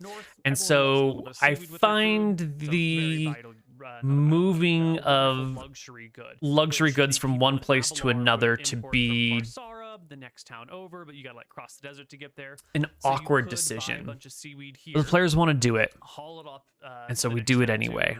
Because whatever the players want to do is the point of the game. Like sell it to a cook or a merchant or someone over there who might be able to offload it again for you. That's one thing that you could do pretty easily here. The other thing would be ore. It's also a nice economic drain on the party if they make an investment and it doesn't go well. But hey, this is what happens when you play with pro gamers who are all about those 4X games and all about, a little bit of money here, get a payoff over there, trying to find those edges, trying to make some things happen. It's just hard when it stretches out over 4 sessions, which is out of game like a month or a month and a half of game time, of real world time. And so by the time you finish the storyline, you kind of forgotten why you started it or how it might go around. Now we got to track how much seaweed they're carrying. This is that like risk reward or effort benefit formula, which is not great. The effort to manage the seaweed salesman stuff is not great. And then when you get there, you're gonna have to find someone to sell it to, and you have to find someone to buy it from over here. And it's like, it's a lot of stuff for maybe a little bit of gold. If instead of all the time we had spent doing the seaweed buying and trading and selling in the carts and all of that jazz, if instead they had just gone like one side quest to go like, I don't know, destroy something, they would have made more money in game for the amount of out of game time that it took to do it. But that's not my job. My job is not to tell these people how to play the game. My job is to facilitate them doing whatever the fuck they want to do. Now I'm thinking about it. We could become the raiders of Arcadia. It's okay to make a couple of enemies. Is it though? What's the worst that could happen? It's not like they're gonna hire some hero to come after you and kill you. I often like to present my players with multiple points of view. Hey, you should do this. And then do the reverse psychology of like, there's no way this could go wrong. Here are these conditions in which it could go wrong will not happen. And likely those things won't happen. But when you tell people that like, oh, here are the ways it could go wrong, but they're very unlikely, they instantly don't trust you, and it begins to feel a lot more sketchy. And I really like giving the players that like sketchy vibe. Am I able to make any headways? Is anybody going up there to Blup or the other town? Bellwind? Yeah, Bellwind. Let's see. So by wagon cart, right? Yeah, we would just offer protection. So as soon as players are looking for a little bit more money, they're looking for a little bit more something, I want to give it to them because I want them, you know, whatever you're looking at should be the core of the game. You want to see if anyone is looking for protection on the way. I mean, probably not, judging by how people travel along the river, but the players, again, aren't super ingrained in this culture, and so they're sort of grasping at things to do. And we've had a bit of a tough session so far, and so I'm trying to, you know, give them some small successes to keep the game going in a fun way. As you start asking about, you know, people offering protection, you'll get these questions like, which mercenary group are you with? And we're also going to use this as an opportunity to show off local culture. Because again, as we mentioned, they're not familiar with it. And so let's start talking about the dangers of the desert. In previous director's commentaries and in previous sessions, we've talked about how the inside of the city is safe and anything outside of the city is dangerous. So if you're going to be walking through dangerous lands and nobody knows you, how is anyone supposed to trust you? This also goes back to the slave conversation we were having about not being about it's who you know, not what you know. And you could be a great warrior, and if you offer your protection services to somebody, how is someone supposed to trust you? Once you get out of that city, that contract is only as good as your word. And so if you hire someone to protect you, and then you go out into the desert, what's going to stop them from just killing you and taking your money, right? And so we're here hinting at the how can I trust that you are good? I don't know you. I'm not going to take you at face value because if you lie to me, I die. That's a bad risk. And it appears that there is already a little bit of infrastructure over these bonded mercenary groups that have outposts on both sides that have like a good reputation. And as soon as you like hesitate over that, or it's clear that you're like not in uniform with an already well-established group, people like wave you off really quickly. So we're going to show them the culture and how society works. Remember, there's no law outside of Abelar. Yeah. And so getting people to trust you when they don't know your name and you're not like already well regarded is super hard. But the one break that you have is when there was somebody who watched you kill or fight at least. What was her name? Something Flicker Red Scale. Right. That's what I know her name. I'm just trying to get the players to say it. So that's, again, where we're going to bring up that Age of Heroes stuff. You did a great thing and someone witnessed it, and now they know who you are a little bit, and now that person's going to trust you. I'm trying to feed them the build your reputation fodder. One of the people who was at the battle with Flicker Red Scale is going to be headed north towards Bellwind. Not all the way to Bellwind, like halfway to Bellwind, to one of the villages out there. On their own, and they're just traveling by foot by themselves, and they will super dangerous, terrible thing to do. Will offer you a small price to just travel with the group of you, because they know you, they saw you do some great stuff. Then this is our, like, you're trying to do something that would never happen in this world, but we're going to give it to you because let's have some fun, let's do the things that you want to do. Sure. How much? And actually, this is a bit of a problem when we are, as we mentioned before, much of this campaign centers around being strangers in a new land and exploring new cultures. But part of the problem of exploring new cultures is that your expectations of how things are going to work are going to be wrong. And running into false expectations isn't always fun. And if the players are coming into a situation and they're like, I don't know what's going on, let me explore, that's great. But if a player is like, well, let me rely on things that I understand already, and then the things that they are trying to rely on fall apart on them, it's not so much fun. And that is one of the downfalls of the totally new environment, is that you kind of don't know how to react in it, and it does create some problems, and this is one of them.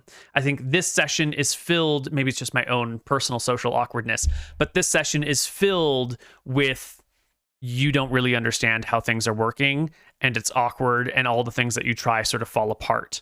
And I think it is too much, and I think it's too heavy, and I think the amount of, well, technically, that's actually not how it works here. Oh, you're trying to do this thing? Sorry, this is a different world. It doesn't work that way. Is a little bit too much in this session.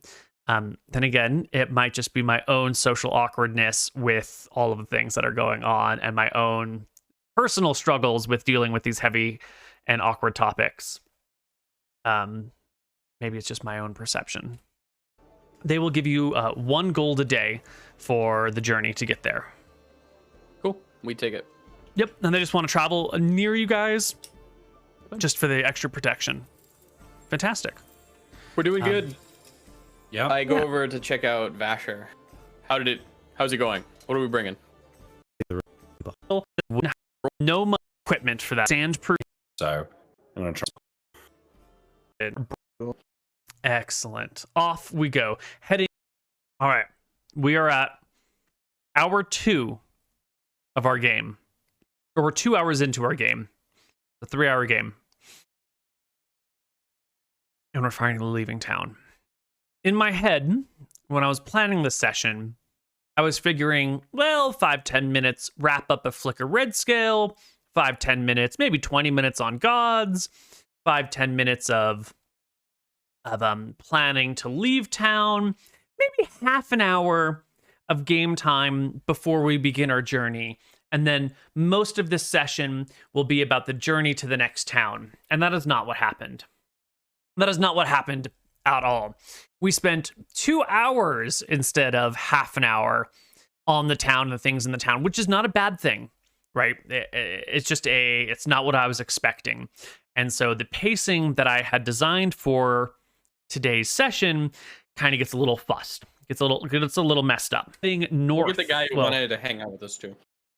Also, you can tell that the audio is fixed on the stingers by this time. West through the desert. Stepping out of Ablar, it is a windy day, and the desert sands blow in your face. Little bits, trying to remind the players of the wind in the desert and how you need gear in order to get rests. Of small rocks flying all over the place, peppering your eyes. You sort of have to squint and power through the desert storms. Right. Your guide, Plax, will help you along the way. And that's going to be some time along this great river. Now, is there anything...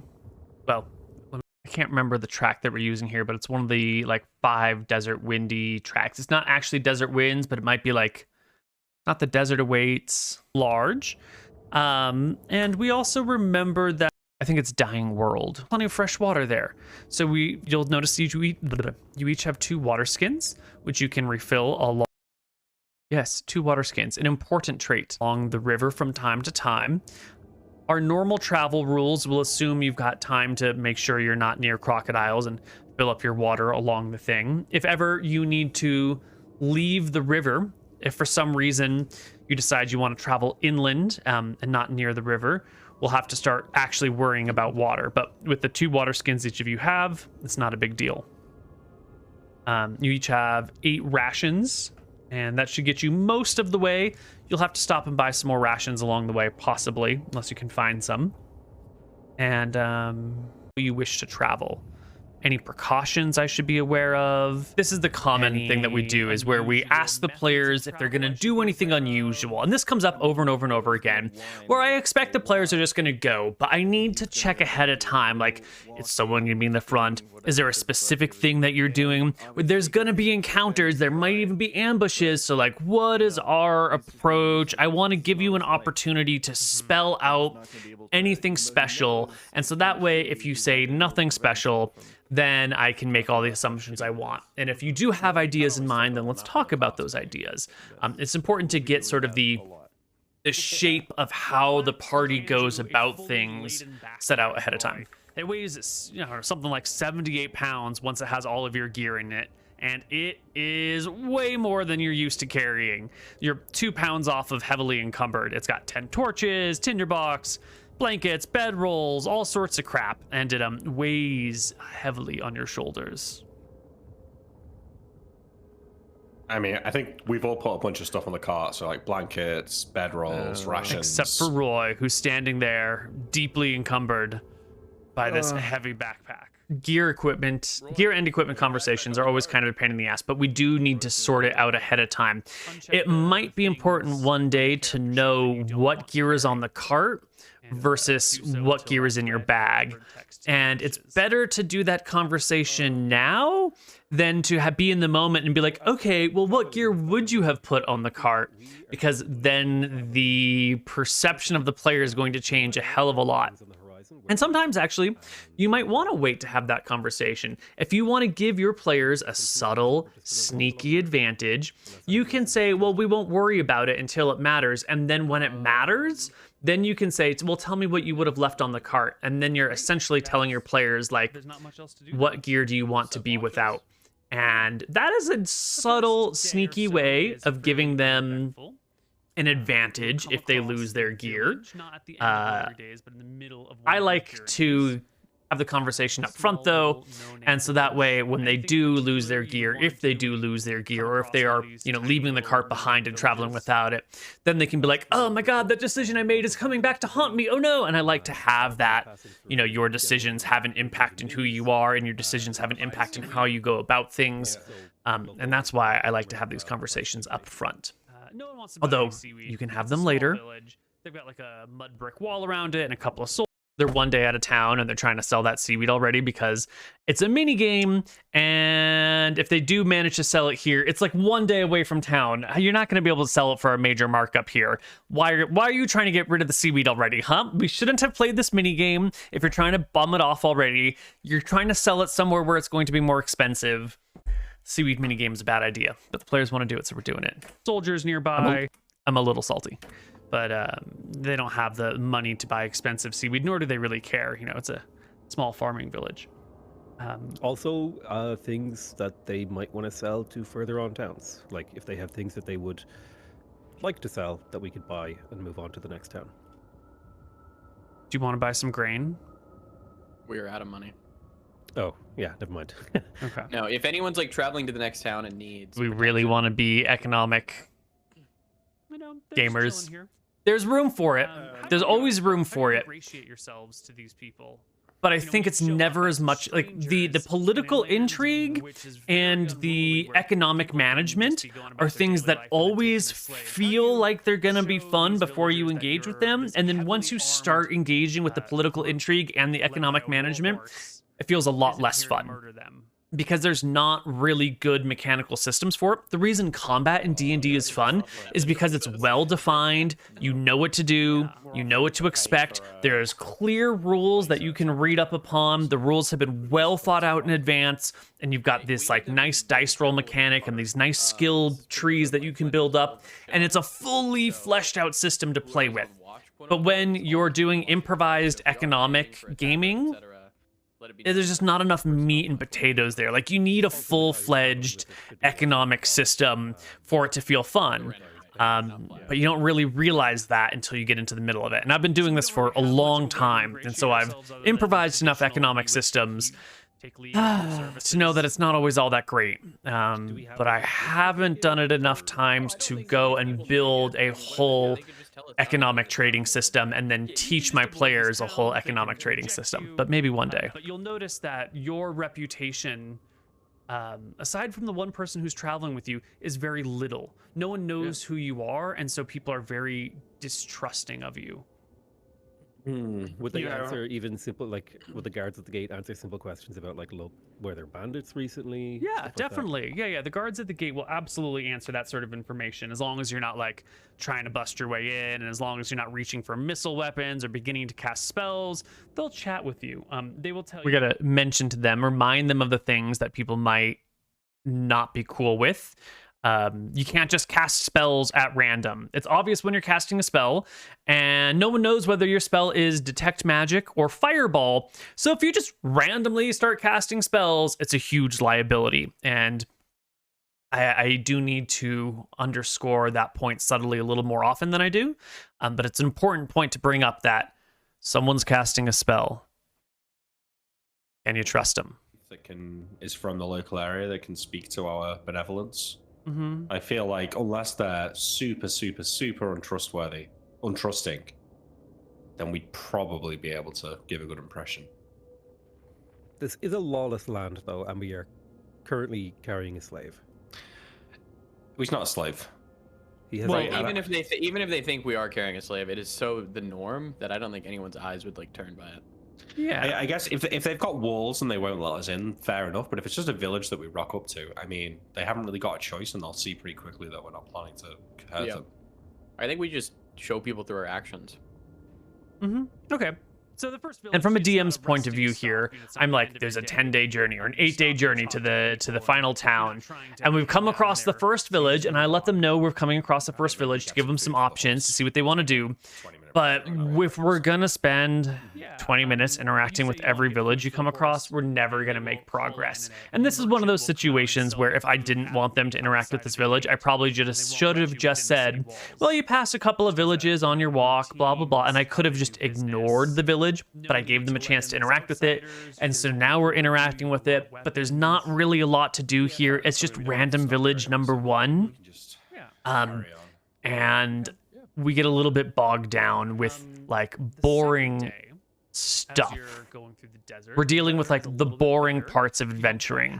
We haven't gotten to any fun, exciting, major important decisions to be made. And this is where this session sort of slogs and where I think I did some bad jobs here. There are things that I could have done to make this journey a little bit more exciting. There are details I could have glossed over, and there are details I could have brought up that would have been better, but you know, there's a whole bunch of new things that they're interacting with, and I want to give them options to interact with these things, and I want to see how they're interacting with these things, because we're doing new people in a new land, and we run into some slowness of the session and some boringness of the campaign. And really, D&D campaigns should be filled with fun and adventure. Grasses and trees, and then desert beyond. That's like the high water mark where there's just enough water that things can grow.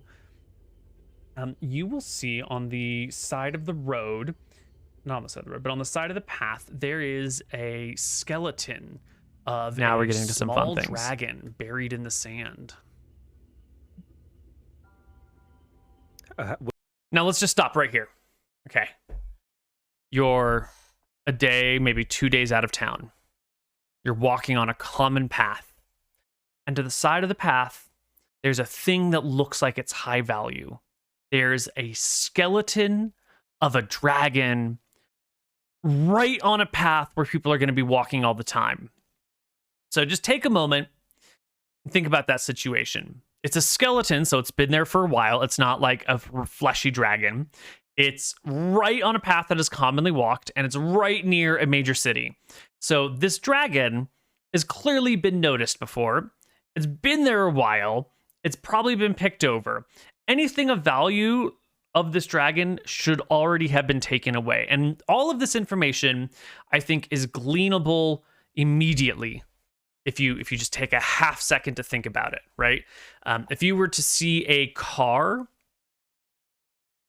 burned out, maybe not burned out, but like, you know, an abandoned car on the side of the road with like the glass broken on it and the wheels had been fallen off of it and it was sort of rusted out, you wouldn't stop and go looking through that car for something of value because you can tell it's an old car on the side of the road where people go all the time. If there was anything of value left in that car, it probably would have been taken long before the car was turned into a rust bucket over there. But I said the magic words dragon skeleton.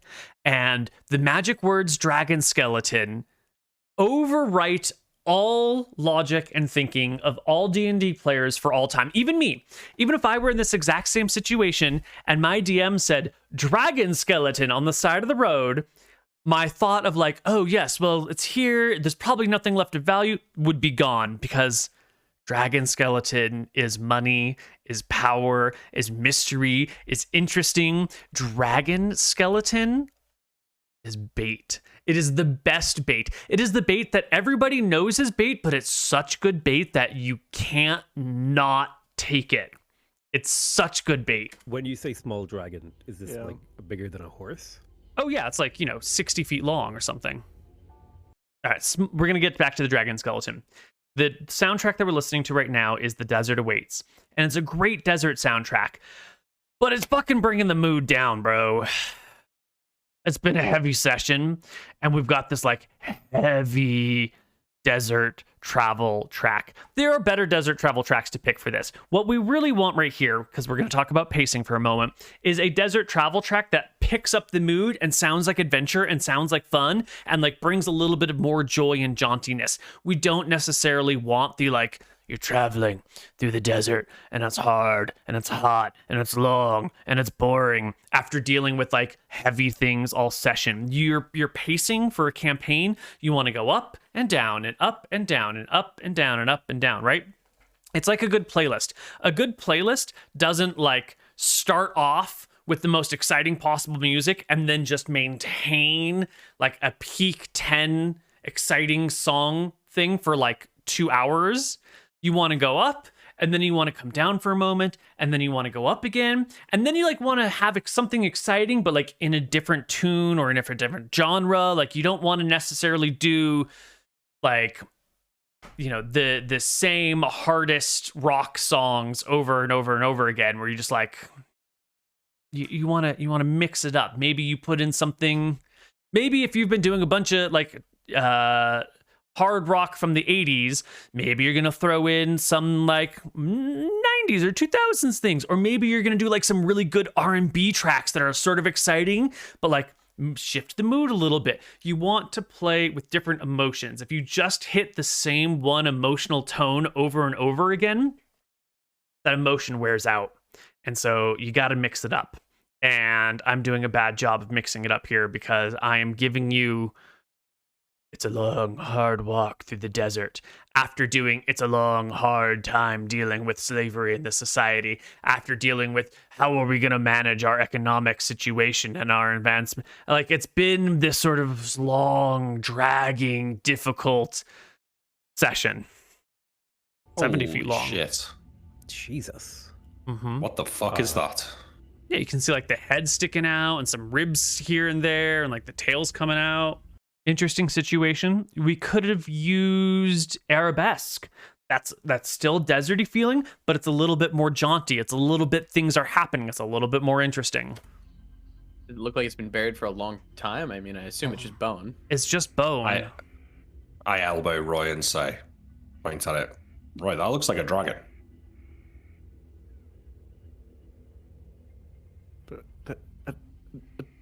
The bait is There's so no good. way. That's not. I'm gonna. The Go bait check is it out, so Melissa. strong. Mm-hmm. The party goes, check it Thank out. Roy, Roy, just now, you and I know this is an ambush. Let's carefully look at the way we talk about this ambush for just a moment. Go check it out. Closer. Greenzerg says to Roy, go check it out. What does the words go check it out mean? Well, go means you do that thing, but I'm not going with you. It says, if he had said, let's check it out, that would imply the two of us go together. But go check it out means Roy's going on his own. Mm-hmm. The party goes, check it Okay. out. But you'll hear me, because I know it's an ambush, try to help the party out a little bit. And I say, the party goes to check it out, because I know it's an ambush. And if Roy walks up to it by himself, Roy's gone. So I'm trying to hint that maybe everyone should go together. Roy just goes goes. check it out. Okay. And he just says Roy goes to check it out. I'm running. I'm sprinting. Roy is clearly going on his own now. Roy sprints from the shade of the trees. I'm underlining the fact that Roy is going by himself across the sands, away from the rest of the party. I walk behind him slowly. Great. He's going behind him, but he's not going to be that close. He's going to be a little bit further back. How far away from this dragon are we? Oh, it's only like, 50 feet or so off the greenery. Just far enough that you might feel comfortable letting Roy go by himself. But 50 feet is a move and a dash to get there. I'm getting a bad vibe, so I'm going to use Divine Sense. That's okay. What does Divine Sense do? Now, Roy would have moved that 50 feet by the time all of these abilities are activated, but we're being patient. The presence of strong evil registers on your senses like a noxious odor. Our ambushers aren't strong evil. You know the location of any celestial fiend or undead within 60 feet of you. That's They're not celestials, they're not fiends, they're not undead. not behind total cover. Yeah. And even if they were, they would have been behind total cover. You detect none of those things because they're buried underground. However, everyone was about to talk, but I said the magic word, however, as Roy makes his way to the dragon, we will see Bandits. not bandits. Those little sand creatures that you saw at the very beginning of the campaign. Those Azari. Azari are cool. I made a custom creature. Nick keeps calling them kobolds. They're not related to kobolds in any way, shape, or form. And he's doing a really good job of annoying me by calling them kobolds. And he knows he's annoying me. And he is winning every time he calls them kobolds because it works.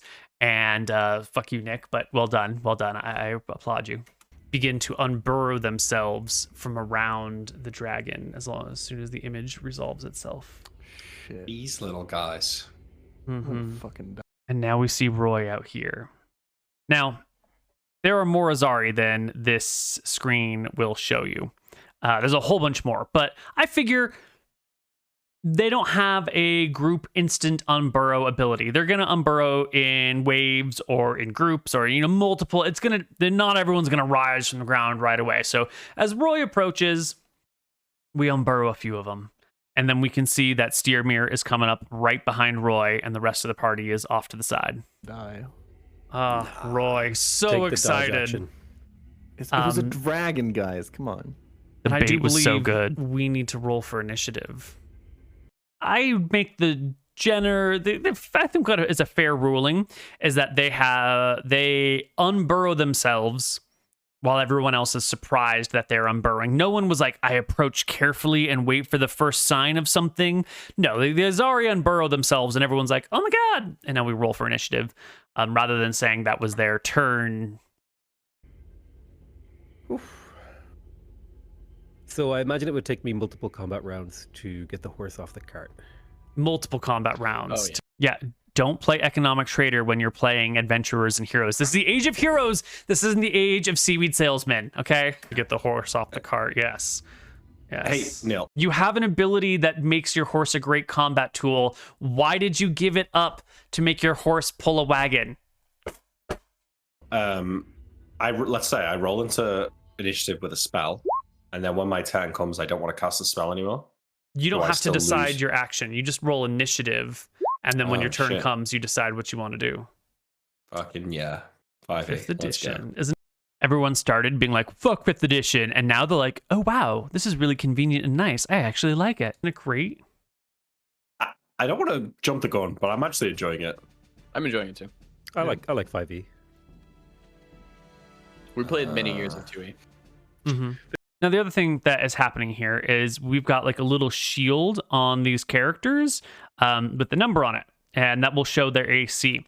And I added this because I think if you are looking at an enemy, you should have an idea of how hard they are to hit. Maybe if they've got like magic or something else helping them out, you might not know. But if you see someone in heavy armor and you see that they're moving around really well, you probably have an idea of roughly the AC number that you need to hit them.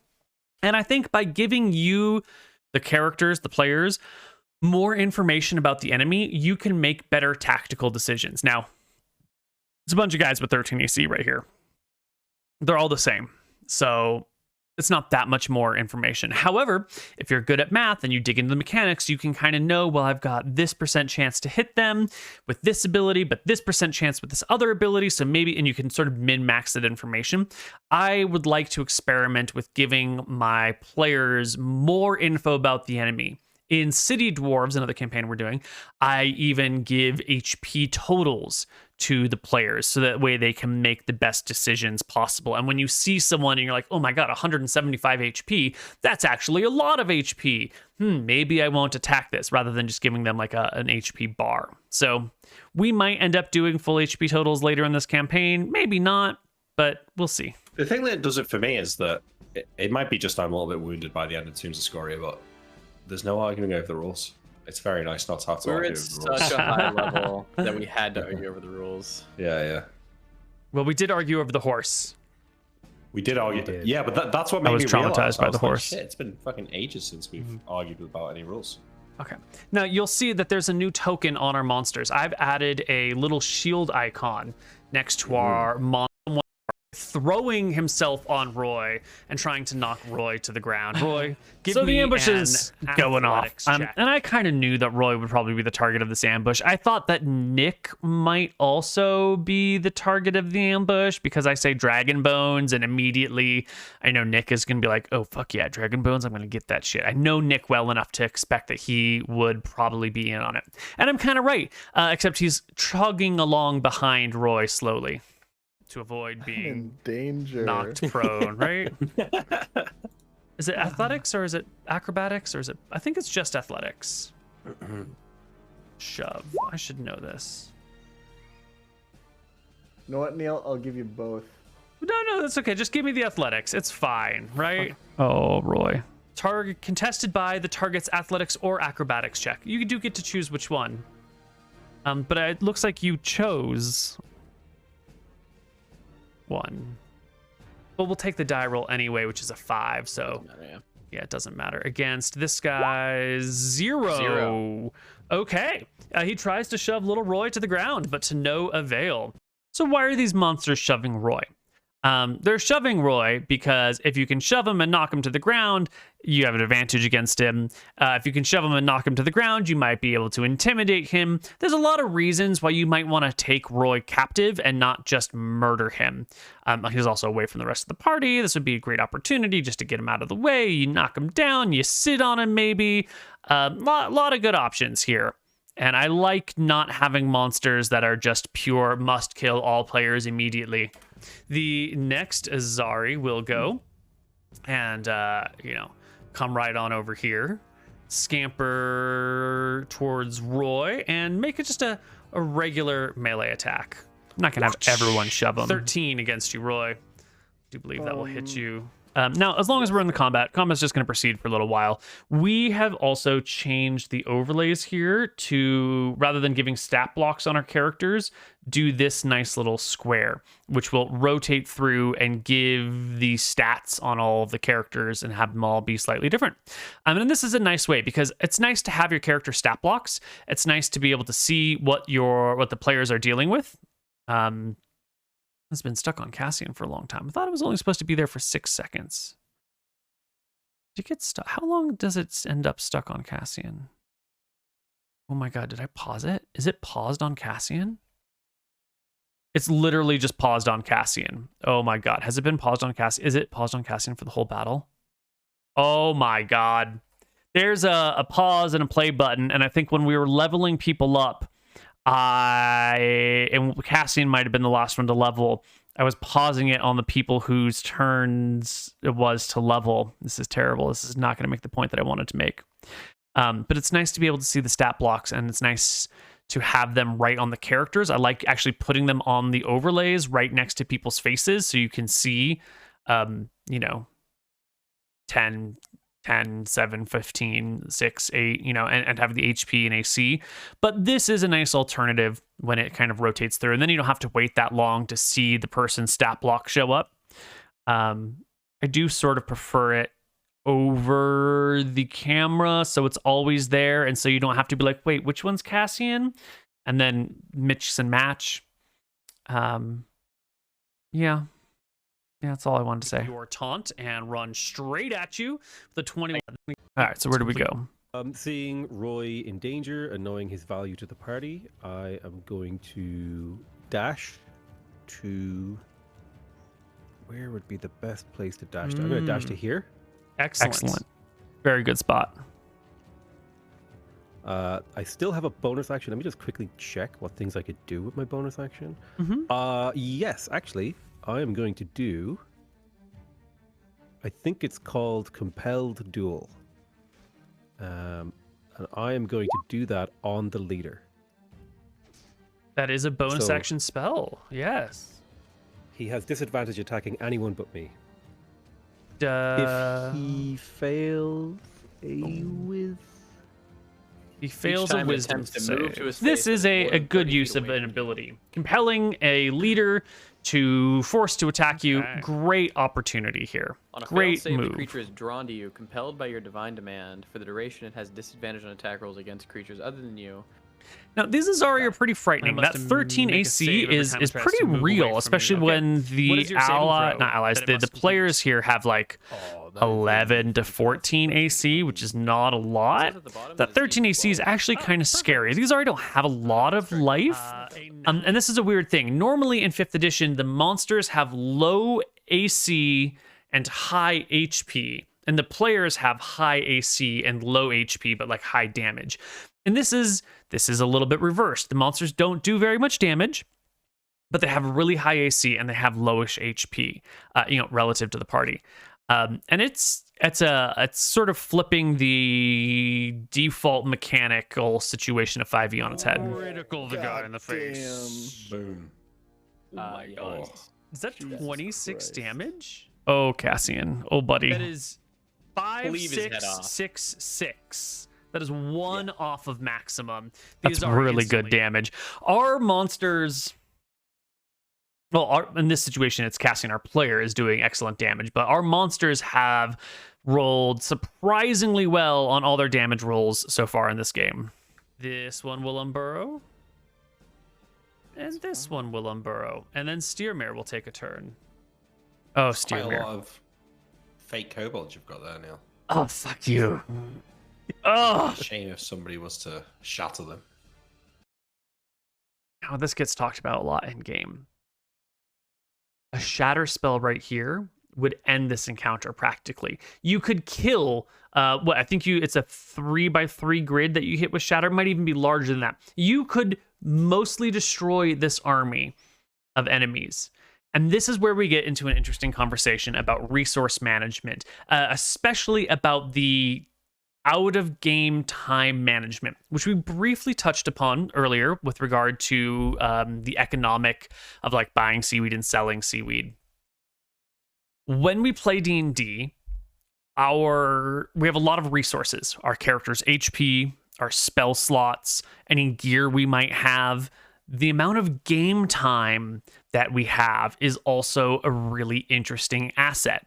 And we can spend a lot of time doing something, or we can spend very little time doing something. When it comes to like selling loot that you've got, you can just sell it all very quickly and very cheaply and not worry about it. Or you can take a lot of time to extract every ounce of gold from that loot, but like, you could have made more money if you had sold it cheaply and then quickly rushed another quest without looking at it too carefully, and then gotten some more loot and then sold it cheaply again, and probably would have made way more money than if you had tried to like min-max every last ounce of gold you've got. Similarly, in this combat situation, you could look at this and be like, you know what? I think we can take these without expending very many spell slots. And that is probably very true.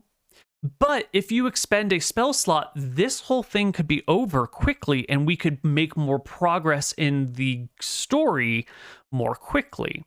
And that's a thing for you to decide. How much time do you want to spend on any one activity?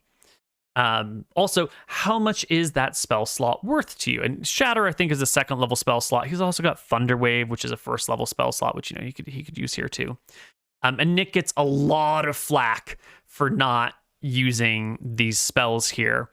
But if he had, and we've seen the morale system, if he had blasted down and killed 4 or 5 enemies right away with this one spell, that probably would have provoked morale checks from most of the enemies. That might have ended the entire combat right away, just like that.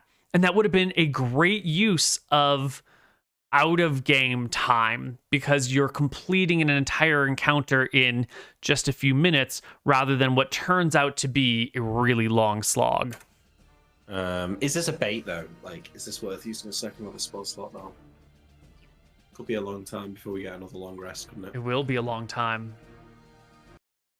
So it's an interesting decision that he's got to make here. Do I want to conserve my resources, or do I want to be highly effective in the short term? I'm going to bide my time for now. That's the wrong call to make. And he knows it, and we all know it, and we never let him forget it. Make a melee attack against this one that's fighting me. With my flail. Is your flail's not 18. flaming? No. The whole point of lots of weak little minions is that they can be easily taken care of. And Nick is our only AoE character. He's the only one with any AoE. Actually, that's not true. I think Roy has a little bit of AoE, just a smidge of AoE, but it's not a lot. But basically, Steermere is our only AoE guy. And he's really teched into AoE too, because he's got his Channel Divinity, which increases AoE damage. He's taken a bunch of AoE spells. No. 18, that's going to hit, right? Yeah, 18 will hit, absolutely. 13 AC. 4 damage. Excellent. I'm so glad. I just don't think he realizes his position in the party is the AoE guy. You didn't shatter and kill all of the enemy in a single mighty blow. Roy Waystar, your shield will end on you, reducing your AC back to 12. Let's just look at the shatter spell. Surrounded, but don't worry, Vasher's got your side. Yeah. This is good. This is good. Let's just look at it. Am I understanding this right? If I move, these are all going to have an attack. Each creature in a 10-foot radius sphere centered on a point. So that's a 20 by 20. It's a 20-foot diameter circle, which, if we look over here, that could have been 1, 2, 3, 4. It could have been, if you had placed it right here, you would have gotten 1, 2, 3, 4, 5 creatures. You would have gotten 5 creatures for 3d8, which would have killed these 4 for certain and wounded this one pretty heavily. That would have been 4.5 units out of combat. Lack of opportunity on me. Unless 100%. you withdraw. If you use your whole action to withdraw, then you Yeah. can just move back. That's 2. Okay, what if I What if you burning threw a hands? distraction, like say a familiar? Would that help with that at all? Like, If you made What your if you familiar used burning appear? hands? yeah, and then like Didn't- as it appears, oh. I soy dive away.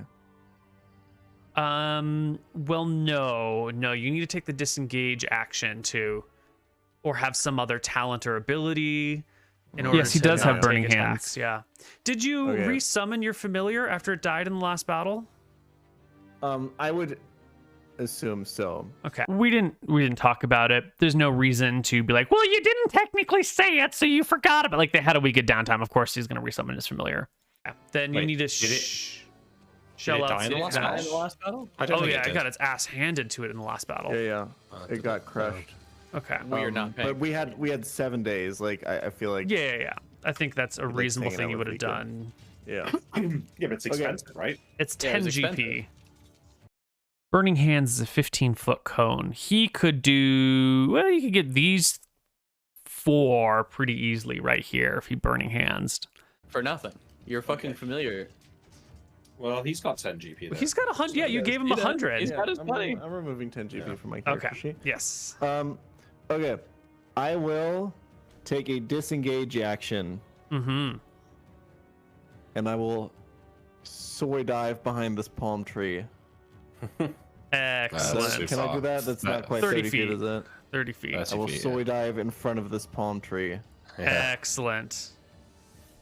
That's what we like to see. All right, running away from the enemy, not a problem. Brave, so Robin. The next one, this guy's already unburrowed, or spent his last round unburrowing, and will scurry along the sides, coming over here. Fucking Misty Step. I forgot. Next to Vasher, flanking Vasher, getting advanced. So this battle pretty much just, there's nothing interesting that happens here. It just turns into a long slog. Vasher gets surrounded. We're dealing with a bunch more enemies uncovering, a lot more enemies uncovering. One of the surprising strengths of the Azari is that you might think you're only going into attack with so many, but there's actually way more than you expected. Like, they begin to unburrow. I don't know if that's a lesson they learn here.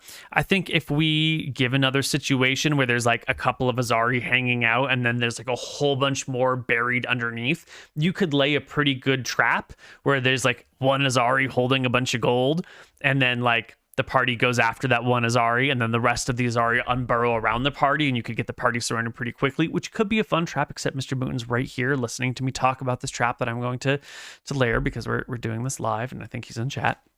Doesn't matter, he'll forget by the time it comes. That could be a really great tactical ploy with these creatures. However, we've seen 2 encounters with these creatures so far. I do want to create like a variety of monsters. I don't just want to be like, and more Azari that you've already seen. If we do see more Azari in the future, we might mix it up, add in some higher level Azari. Like in this situation, you can see there are 2 Azari leaders here.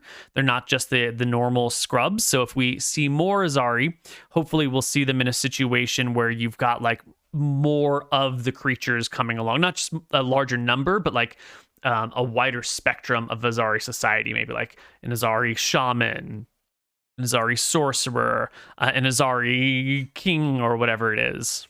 Getting very quickly entirely surrounded as the Azari 20. Oh my god, look at these rolls! I am just so impressed. And once again, our monsters are rolling surprisingly high on all of their attacks. Surprisingly high. Neal. It's all of these fucking spellcasters always, for some fucking reason, are like, oh, I only have a certain limited number of spells. I can't ever use them. True. There's so many fuckers who do this, and it tilts the shit out of me. I could have Now, killed the Cassian- entire enemy swarm, but I wanted to save Yeah, myself. All right, listen. It would have killed like 5. Okay, it would have killed like 5. And it That's would have like cost me half. my 1 Only 5. It only would have killed 5. And instead, what did he do? He did half of 1 HP's worth of damage. That's half. Would have killed me. 5. Would have killed like my 1 channel divinity and 50% of my level 2 spell slots. It's not like it would have caused them to run away or retreat with these morale checks. Nick is a pro here, all right? He takes a lot of shit for his decisions, and he does it and keeps carrying on. Like, let's just throw 5 you know, kobolds at them. Make them some waste their spell people, slots, so they're hitting myself with the- included, might crumble battle under as such well. criticism. Yeah, but it's Nick fine, manages it but well. We have no gear, Yep. right? We're like super undergeared for our level. Oh, sorry, I can't hear you over the sounds of your character's like. Nick is really good here. So yeah, our party fights these creatures. There's not much more to say about this battle, actually, other than the Azari fight. Some of them die. Some of them, you know, there's some healing in the party. Cassian runs up, tanks a bunch of damage. There's some healing spells that go off. We talk about the mechanics of how to move spells around. And like, well, can I do it halfway into these squares and halfway, you know, a bunch of bullshit like that. And eventually the Azari get cleaned up. There's some interesting stuff maybe at the very end here. Where's it going? Scroll. Right, when most of the Azari gone, and one of the Azari leaders was trying to get to the loot on the horse. It's somewhere back over here. Actually, let's back up a little bit. Right. So this Azari here, he starts moving forward to steal this loot earlier in the battle when it's looking like his team is going to do very well. Backing up some more. Okay, so at the time that he moves, right around, it's coming up right here, we can see that the battle is looking pretty good. We'll see the path that he takes is around the head because the head is difficult terrain. In fact, much of the skeleton is difficult terrain. I don't necessarily call it out to my players all the time, but I act as if it is difficult terrain because I want my creatures to behave somewhat reasonably. And he's doing this because the battle's looking pretty good for his people. He's lost maybe 3 units, but this guy's surrounded and weak. This guy's weak. This guy's weak. This guy's at full HP, but like, whatever. We've got him surrounded. And here's a cart with a horse full of stuff. And this is our leader down here who you can't quite see because my face is in the way. This is our leader down here. Is also coming, like they're both coming over here to try to get to the ultimate objective, which is loot.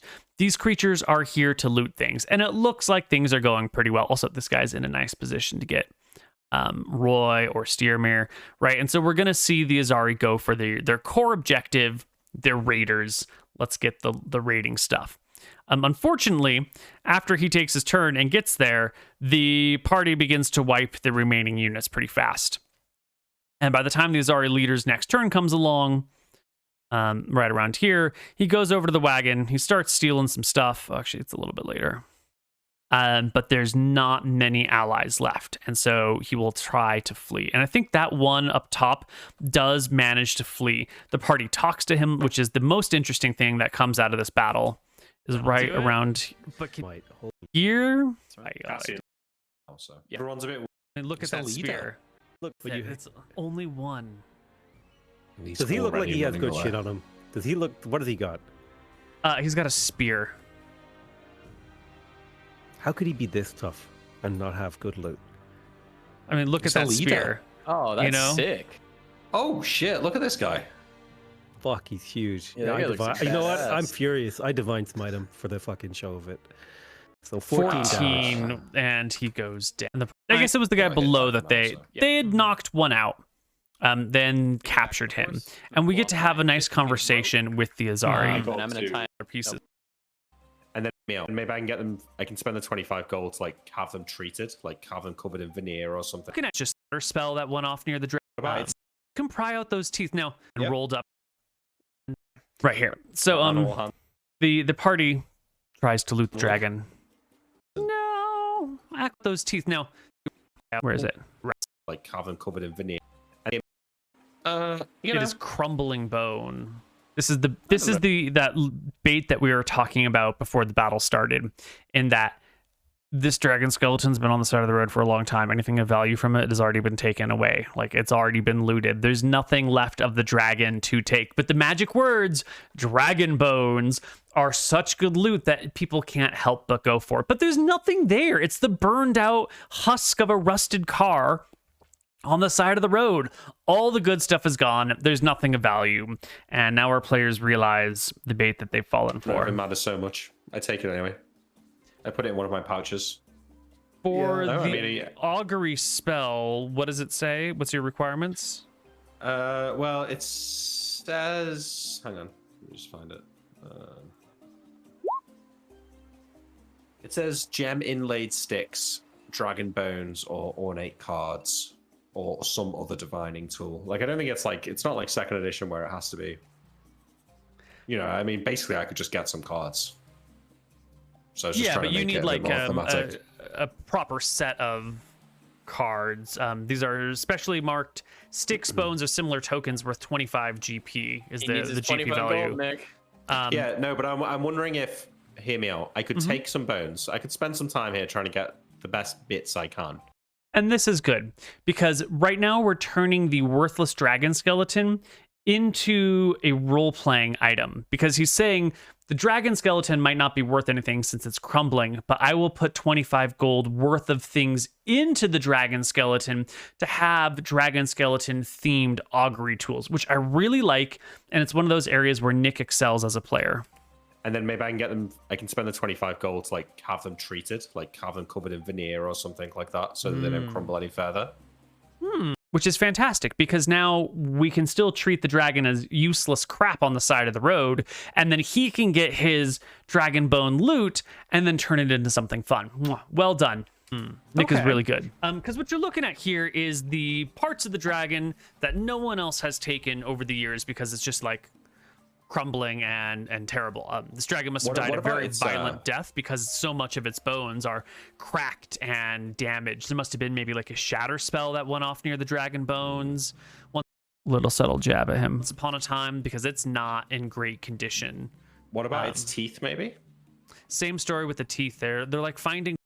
We talk about it for a little bit, but he figures it out. On the other side, he pulls it out. We're talking about the monsters. You don't... You're at full already, so you can't... People get some rest. They get some spells back, Not to fucking tip everyone. which is nice. The long rest system that we're using here does allow you to like have a big combat and then get back a bunch of your abilities and a bunch of your HP. And then if you have to have more combats before that long rest, like you can recover a little bit more, but it's only going to be incremental amounts. You finish your long rest, you've got all your hit dice, you have a big battle, you spend all your hit dice to get back to full HP, you have another battle the next day, and you only have one hit die remaining, or you get one hit die back, so you can only regain a little bit. It allows you to go from like full down and then back to almost full, minus long rest abilities, and then down, and then like maybe back up to half, and then down, and then maybe back up to a quarter. And so you get this nice like, we get screwed and we can come back up, but not as far. And then we get screwed and we can come back, but like only part way. And then we get screwed and then we can barely come back. And it gives you a nice, like a nice accordioning function. With like way too much gold. Yeah. Next, intelligence check. How bright are you?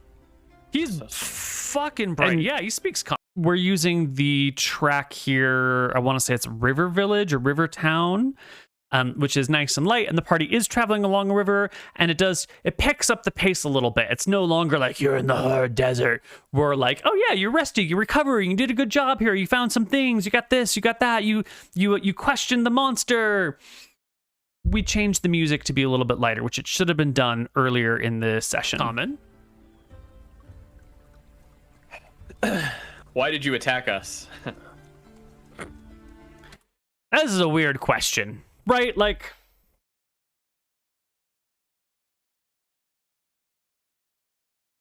it's an obvious question, but it doesn't really get you anything. Like, what are you expecting? Like, what sort of answer would tickle your fancy in this situation? The monster's attacking you because that's what it does. You know, you're asking, like, why did the beast sting you? Why did the mugger mug you? Why did someone try, like, what sort of satisfying answer would you get where you'd be like, oh, that explains everything. I'm okay with that now. Like, obviously, they're trying to attack you and kill you because they don't regard you and they want your shit. is there someone here who's not an idiot that I can talk to? Which is the only viable response. Roy raises his hand. Fucking roasted. Hello, young nobleman. I will give you 100 gold if you kill this man right now. I don't think. No, I'm not gonna do that. What? Seriously, why? So are you just trying to like get money from people? What's going on? Oh my god, I'm surrounded by idiots. You, and he points, or he nods in the direction of the paladin. You look like you have wisdom. Please, save me from these fools.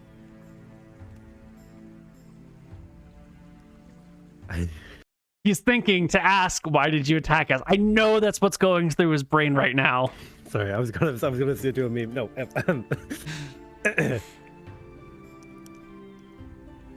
I have no idea what you are. I don't come from this land. You're a warrior. I see your shield.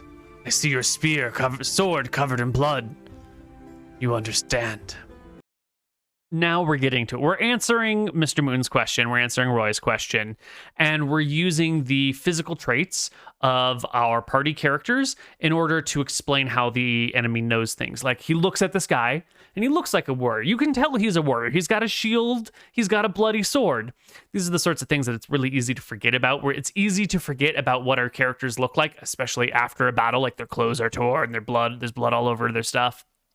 And being able to have the NPC draw on the physical appearance of our characters allows us to remind everyone that, oh yeah, our characters are fucking badass warriors and they look like warriors. It's not just, I'm a person, I look like whatever I want. No, you look like a warrior and the enemy sees that you're a warrior. That's right. I am a warrior. I assume you're a warrior, although you didn't fight much. You mostly ran away and tried to loot. Is that really an honorable way to fight? I have my lessers to take care of my busy work. But the four of you were far too much of a match for them. We're trying to play up the Age of Heroes. We're trying to turn these scallywags, these third-rate assistants on a boat full of badasses into heroes, and we're trying to get them to feel that way about themselves. And I don't know if they're picking up on it, and I don't know if they're feeling like the heroes that I want them to feel like. I underestimated you, but I'm trying to get my monsters to acknowledge them in hopes that they will feel that way themselves. And that'll be a mistake you won't make again. Tell me, how many of you are out there? We were 18. No, we were 14 in number. Now I fear I am the last. Did any of my comrades escape? My brethren? Some of them burrowed into the sand. Where do you live? Duxlax? Random name. Like, what do you mean, where do you live? I'm not gonna, you want me to take you to my home? I live in the desert. Would you know? How am I supposed to give you directions to my home? I'm just gonna give you the name of my home, which in this situation is a random uttering of syllables that I'm improvising. Is that beneath the sand? Great question. Do you live under the sand as a society? Wonderful question into the nature of these creatures. No. It's a cave far from here. I haven't actually thought about where Azari live or what their home life is like, so it takes me a while to be like, okay, hold on. Let me construct in my mind an entire Azari society in 3 seconds. And I do my best. And we come up with, they're probably cave dwellers. They're probably troglodytes. Do I get a sense that this thing is evil? Well, they laid an ambush and attacked you without asking questions. That seems pretty fucking evil. Honorable. Yes. No, but that could be neutral, right? That could be like they need to survive in this world because they can't, make That's money true. any other way, right? He insulted all of your comrades when he thought that their questions were dumb. That's not particularly evil. I've done that. Do you have a sense evil skill that you could use for this? That is a spell that I do have, I think. Is it a spell? Okay. It is a spell, but I'd have to prepare it. And I don't want to use my last spell slot, so I'm not going to do it. Mm-hmm. Can I, like, insight check if this creature can be reasoned with? Or is it just, like, it's going to backstab me every time I try to... That's a great question about the rules. But it's overly powerful. You know, if you can just pass an insight check and know if someone's going to backstab you or not, we could redefine that as do I feel like I could trust this person is maybe a way to redefine that question. And then an insight check might work out well, but it's hard to do it because you get to see the die roll. So you kind of need the DM to make the insight check in secret, but that's not fun. You want the DM, you want to make the insight check. That's the whole fun of the game. And so finding ways to trust people is tough. You know? And if you fail your insight check, does that mean you get the wrong answer? Or does that mean you get an answer, but you can't trust it? Is it the default, yes, you can trust this person, and you only know if you can't if you roll a high enough insight check? Well, maybe that's a good way to do about it, is to say like, okay, the default answer is yes. And if you roll a high enough insight check and you can't trust them, then you know you can't trust them. But if you roll a low check, you're going to assume you can, and maybe you can and maybe you can't. And maybe that's the way to go about it. You know, maybe that's the way to handle insight checks into the natures of creatures, because if the low roll is the opposite automatically and you roll poorly, then you know the truth. Do anything to him. Like, negotiate. Your insight check will at best give you a vague sense, but it certainly won't be... I wouldn't bet my house on it. It's easy enough here. We need supplies and money, and you will keep your life. Can we come to an arrangement here? You take us to your cave, you give us some gold. We go our separate ways. His cave has more people than this band. This is a war band or an ambushing band. It is not his entire society. Yes. And that's the lie right there is, yes, come to my cave. I will give you everything you want. Obviously, it's a trap. It is more bait, and I'm being very direct about it to tell my players that this is bait. I would like to do an insight check to see if he's being honest. He's a weird lizard person. You taking him captive. You're used to exchanging hostages all the time. Maybe not you personally, but that's a way of the world. You take someone captive and you exchange. It's plausible. You might expect a little more pushback, but... Walk over to the conversation. Enough of this farce. We clearly can't trust this creature. If it's got coin on it, then let's kill it and take it. Otherwise, if you haven't got the stomach for it, let it go. We're not going to... Thank you, Nick. Let's move the story along here a little bit. Kill the creature, take his money, or let him go. Walk off into the desert on a wild goose chase into another ambush. Absolutely, because if they had gone to the cave, it would 100% be an ambush. There are more Azari at the cave, and the party would have been doubly ambushed. Looking for imaginary coin. Yes, Nick, yes. We have no friends in this land. I look back at Plax and the other guy, and then back to Vasher and says, "No need to be so rude, Vasher. My people will host you with fine dinners. Why?"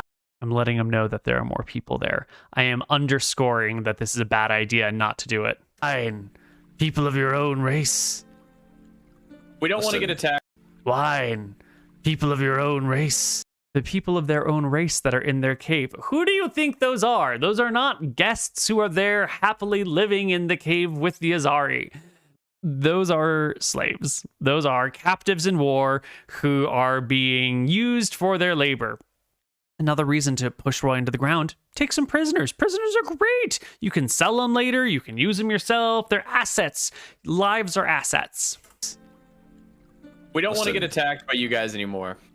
How about we trade you for either insight, knowledge, or one of your kin to lead us through this area. Great bargain. Let me trade your life for something, and not something I have to go somewhere for. I will give you your life if you give me knowledge. That's a wonderful trade to give, because then it can be resolved immediately, and it's not, okay, side quest to go do a thing. Excellent job, Mr. Mooten. He said he lives far away from here. Should we really be diverting off our course for the promise of a few coin No, that this creature likely won't have? don't do If it. he lives far away from here, we don't have to get coin. We just need one of his kin to follow us, and But going to get the kin's a bitch. I guess there's some burrowed ones nearby. I'm sure that they have keen eyes to point out others. I just My tired of getting worry is that ambushed. they would lead us to a trap. Wow. None. Yeah, can you trust them? I know that the Rather- nobility are naive, but this is beyond the pale. If you I think this don't creature can be trusted, you are fools. I don't think the creature can be fully trusted, but Do not listen to the old It's- man. He's set in his ways. I am a creature of honor. And he sort of is. Mind your tongue, lizard. You're speaking to a representative of the gods here. There I are have rules about prisoners. representatives of gods too amongst my people. Yeah, you're not special. Everyone's a cleric this time of day. You're not special. Right now, you've only got the sand to rub between your hands and nothing else. He shuts up. What do you say? Can we make a deal with you or not? Yes. I think we will. We should make a very simple deal with him specifically. I don't think he speaks for his people. He's a prisoner, and so he's afforded the rights of a prisoner under the laws of the Stormtide Kingdom. Yes. I'm not sure that those laws apply to kobolds, do they? They apply to me. What's a kobold? Something very similar to yourself. Just a dog. Shut up, They're Nick. completely different, actually. It's super frustrating because the Azari don't even use kobold stats. They use goblin stats. I took the goblin stat block and I didn't even modify it that much, but I gave it a different fucking token and I gave them some scales, and they don't have the armor, but they're essentially goblin stat blocks and they're not kobolds. Ugh. I don't know how he does it, but he gets under my skin. Thank you. Completely What are you distinct saying, creatures. Basher? I say we let him go. We just let him go. Let him There's go. no more value in capturing him, and I take his spear and I start to untie him. and we pray that he remembers us, and if he ever encounters us again, he will act with honor that we spared his life. Who are you? Please not attack us But you're leaving. You're going in a different direction. You're traveling. You're never going to run into this Azari again. in the future. What are your names? So that we're trying to build Age of Heroes concepts again. Tell the man your name so he can sing your praises. I might sing your glories to my people. We're the Waystars. It's really beginning to stick now. I'll tell him that we're the Waystars from the Stormtide Kingdom. And that And that's not really. I'm technically the Waystar. These guys are just my friends. I'm Waystar. Roy. Waystar. I untied him. Roy Waystar and his men is who That's you right. are. That's right. I know. Apparently. This is Vika, by the way. Well, good day. What's your name?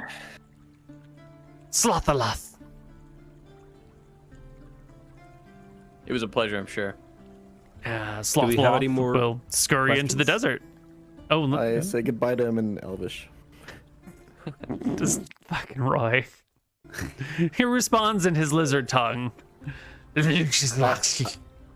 I feel like he has a dialect I can't really understand.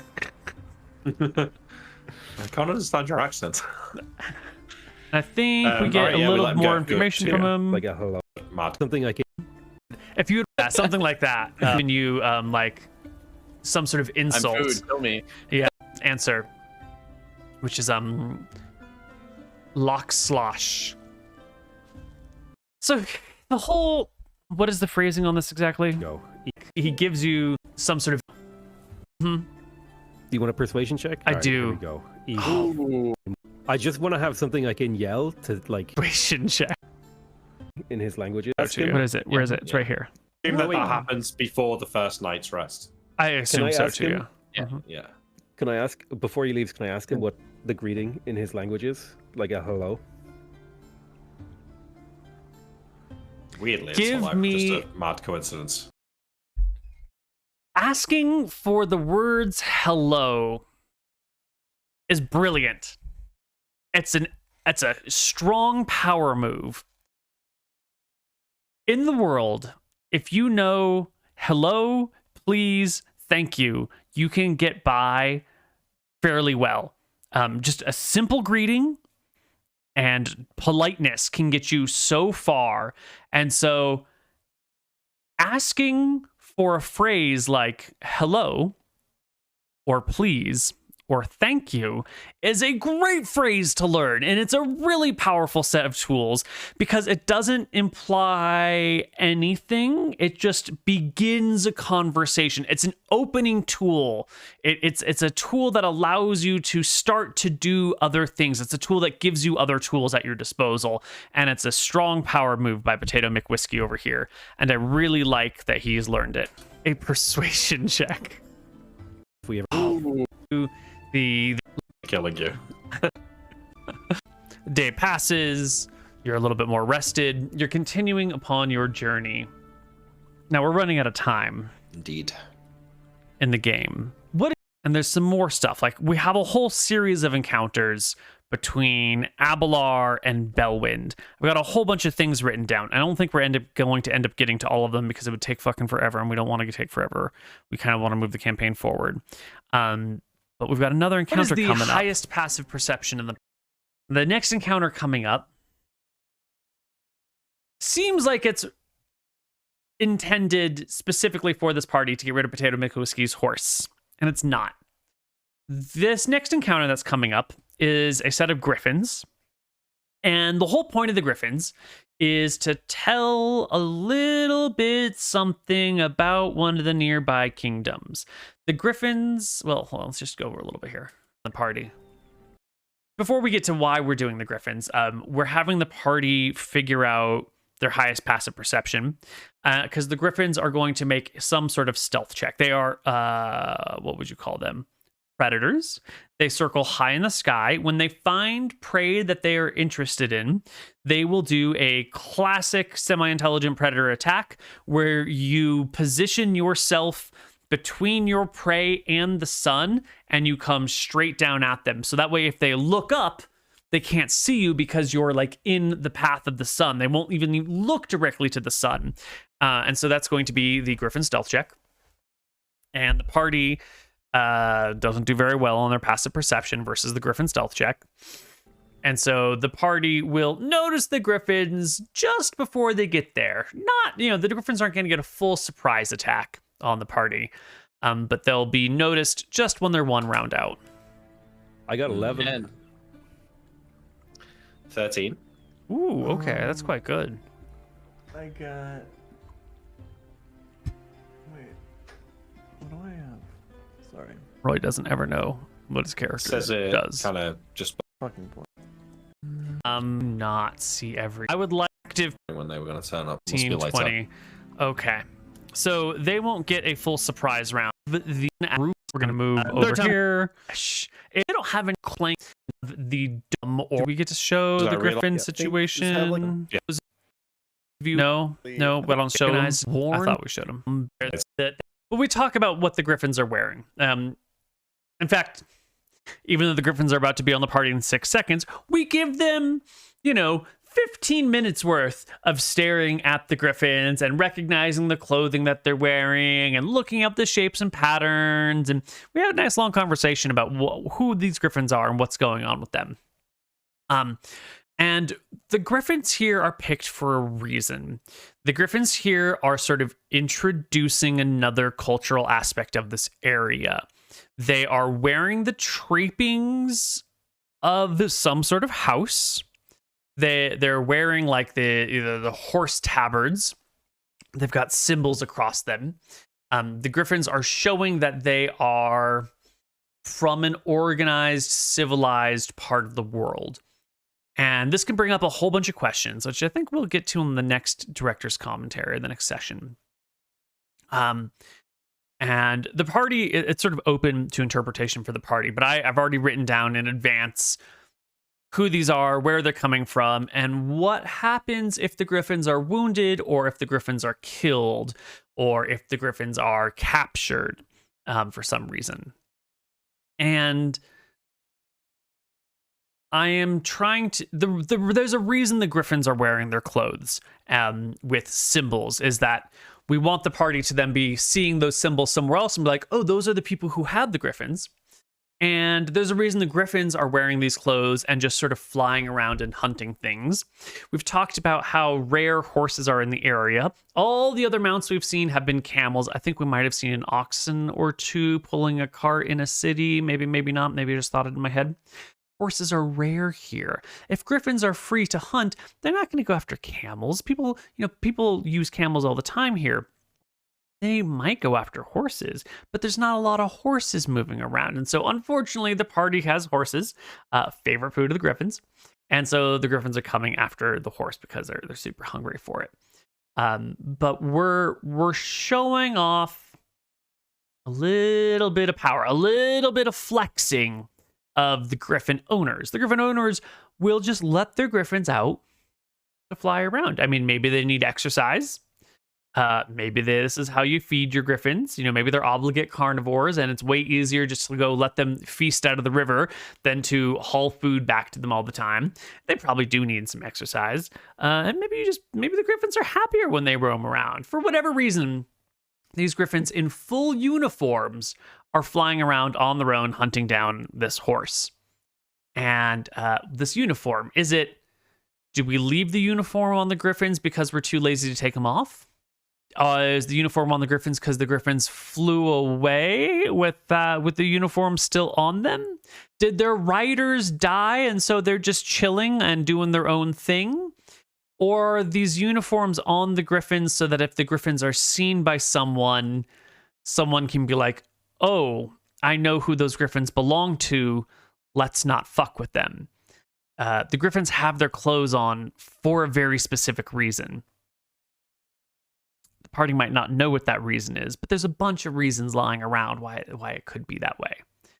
And I guess we'll talk more about the Griffins in the next session of our director's commentary, which we will get to not now, because right now we are done. We're done for the day.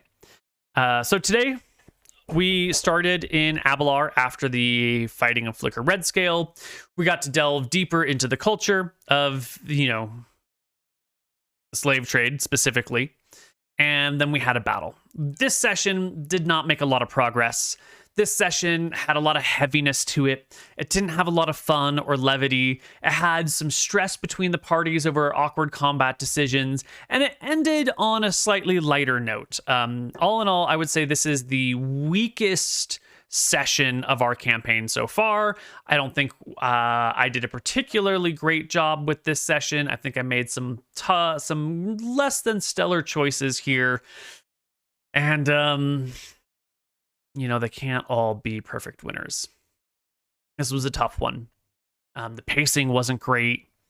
It should have been Flicker Red Scale recovery. There's a god. We set it on our journey. There's an ambush. There's a recovery. There's another interesting battle. And instead it was Flicker Red Scale, god. And then just sort of like awkward social encounters, trying to navigate dark parts of society, but not in a fun way, buying and selling slaves, dealing with amounts of gear and travel, and then combat that could have been actually rather easy, but ended up being sort of a long slog. And then, so not the best of the, I think we've done 5 sessions by now. Not the best of our 5 sessions thus far.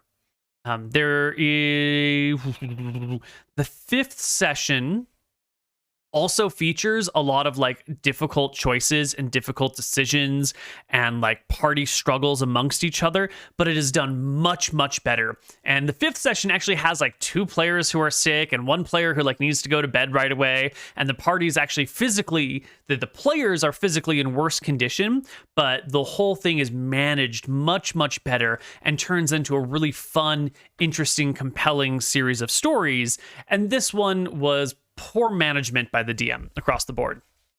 So that's it for this director's commentary. I did a mediocre job this session. We'll catch you next time for some more director's commentary. Bye-bye.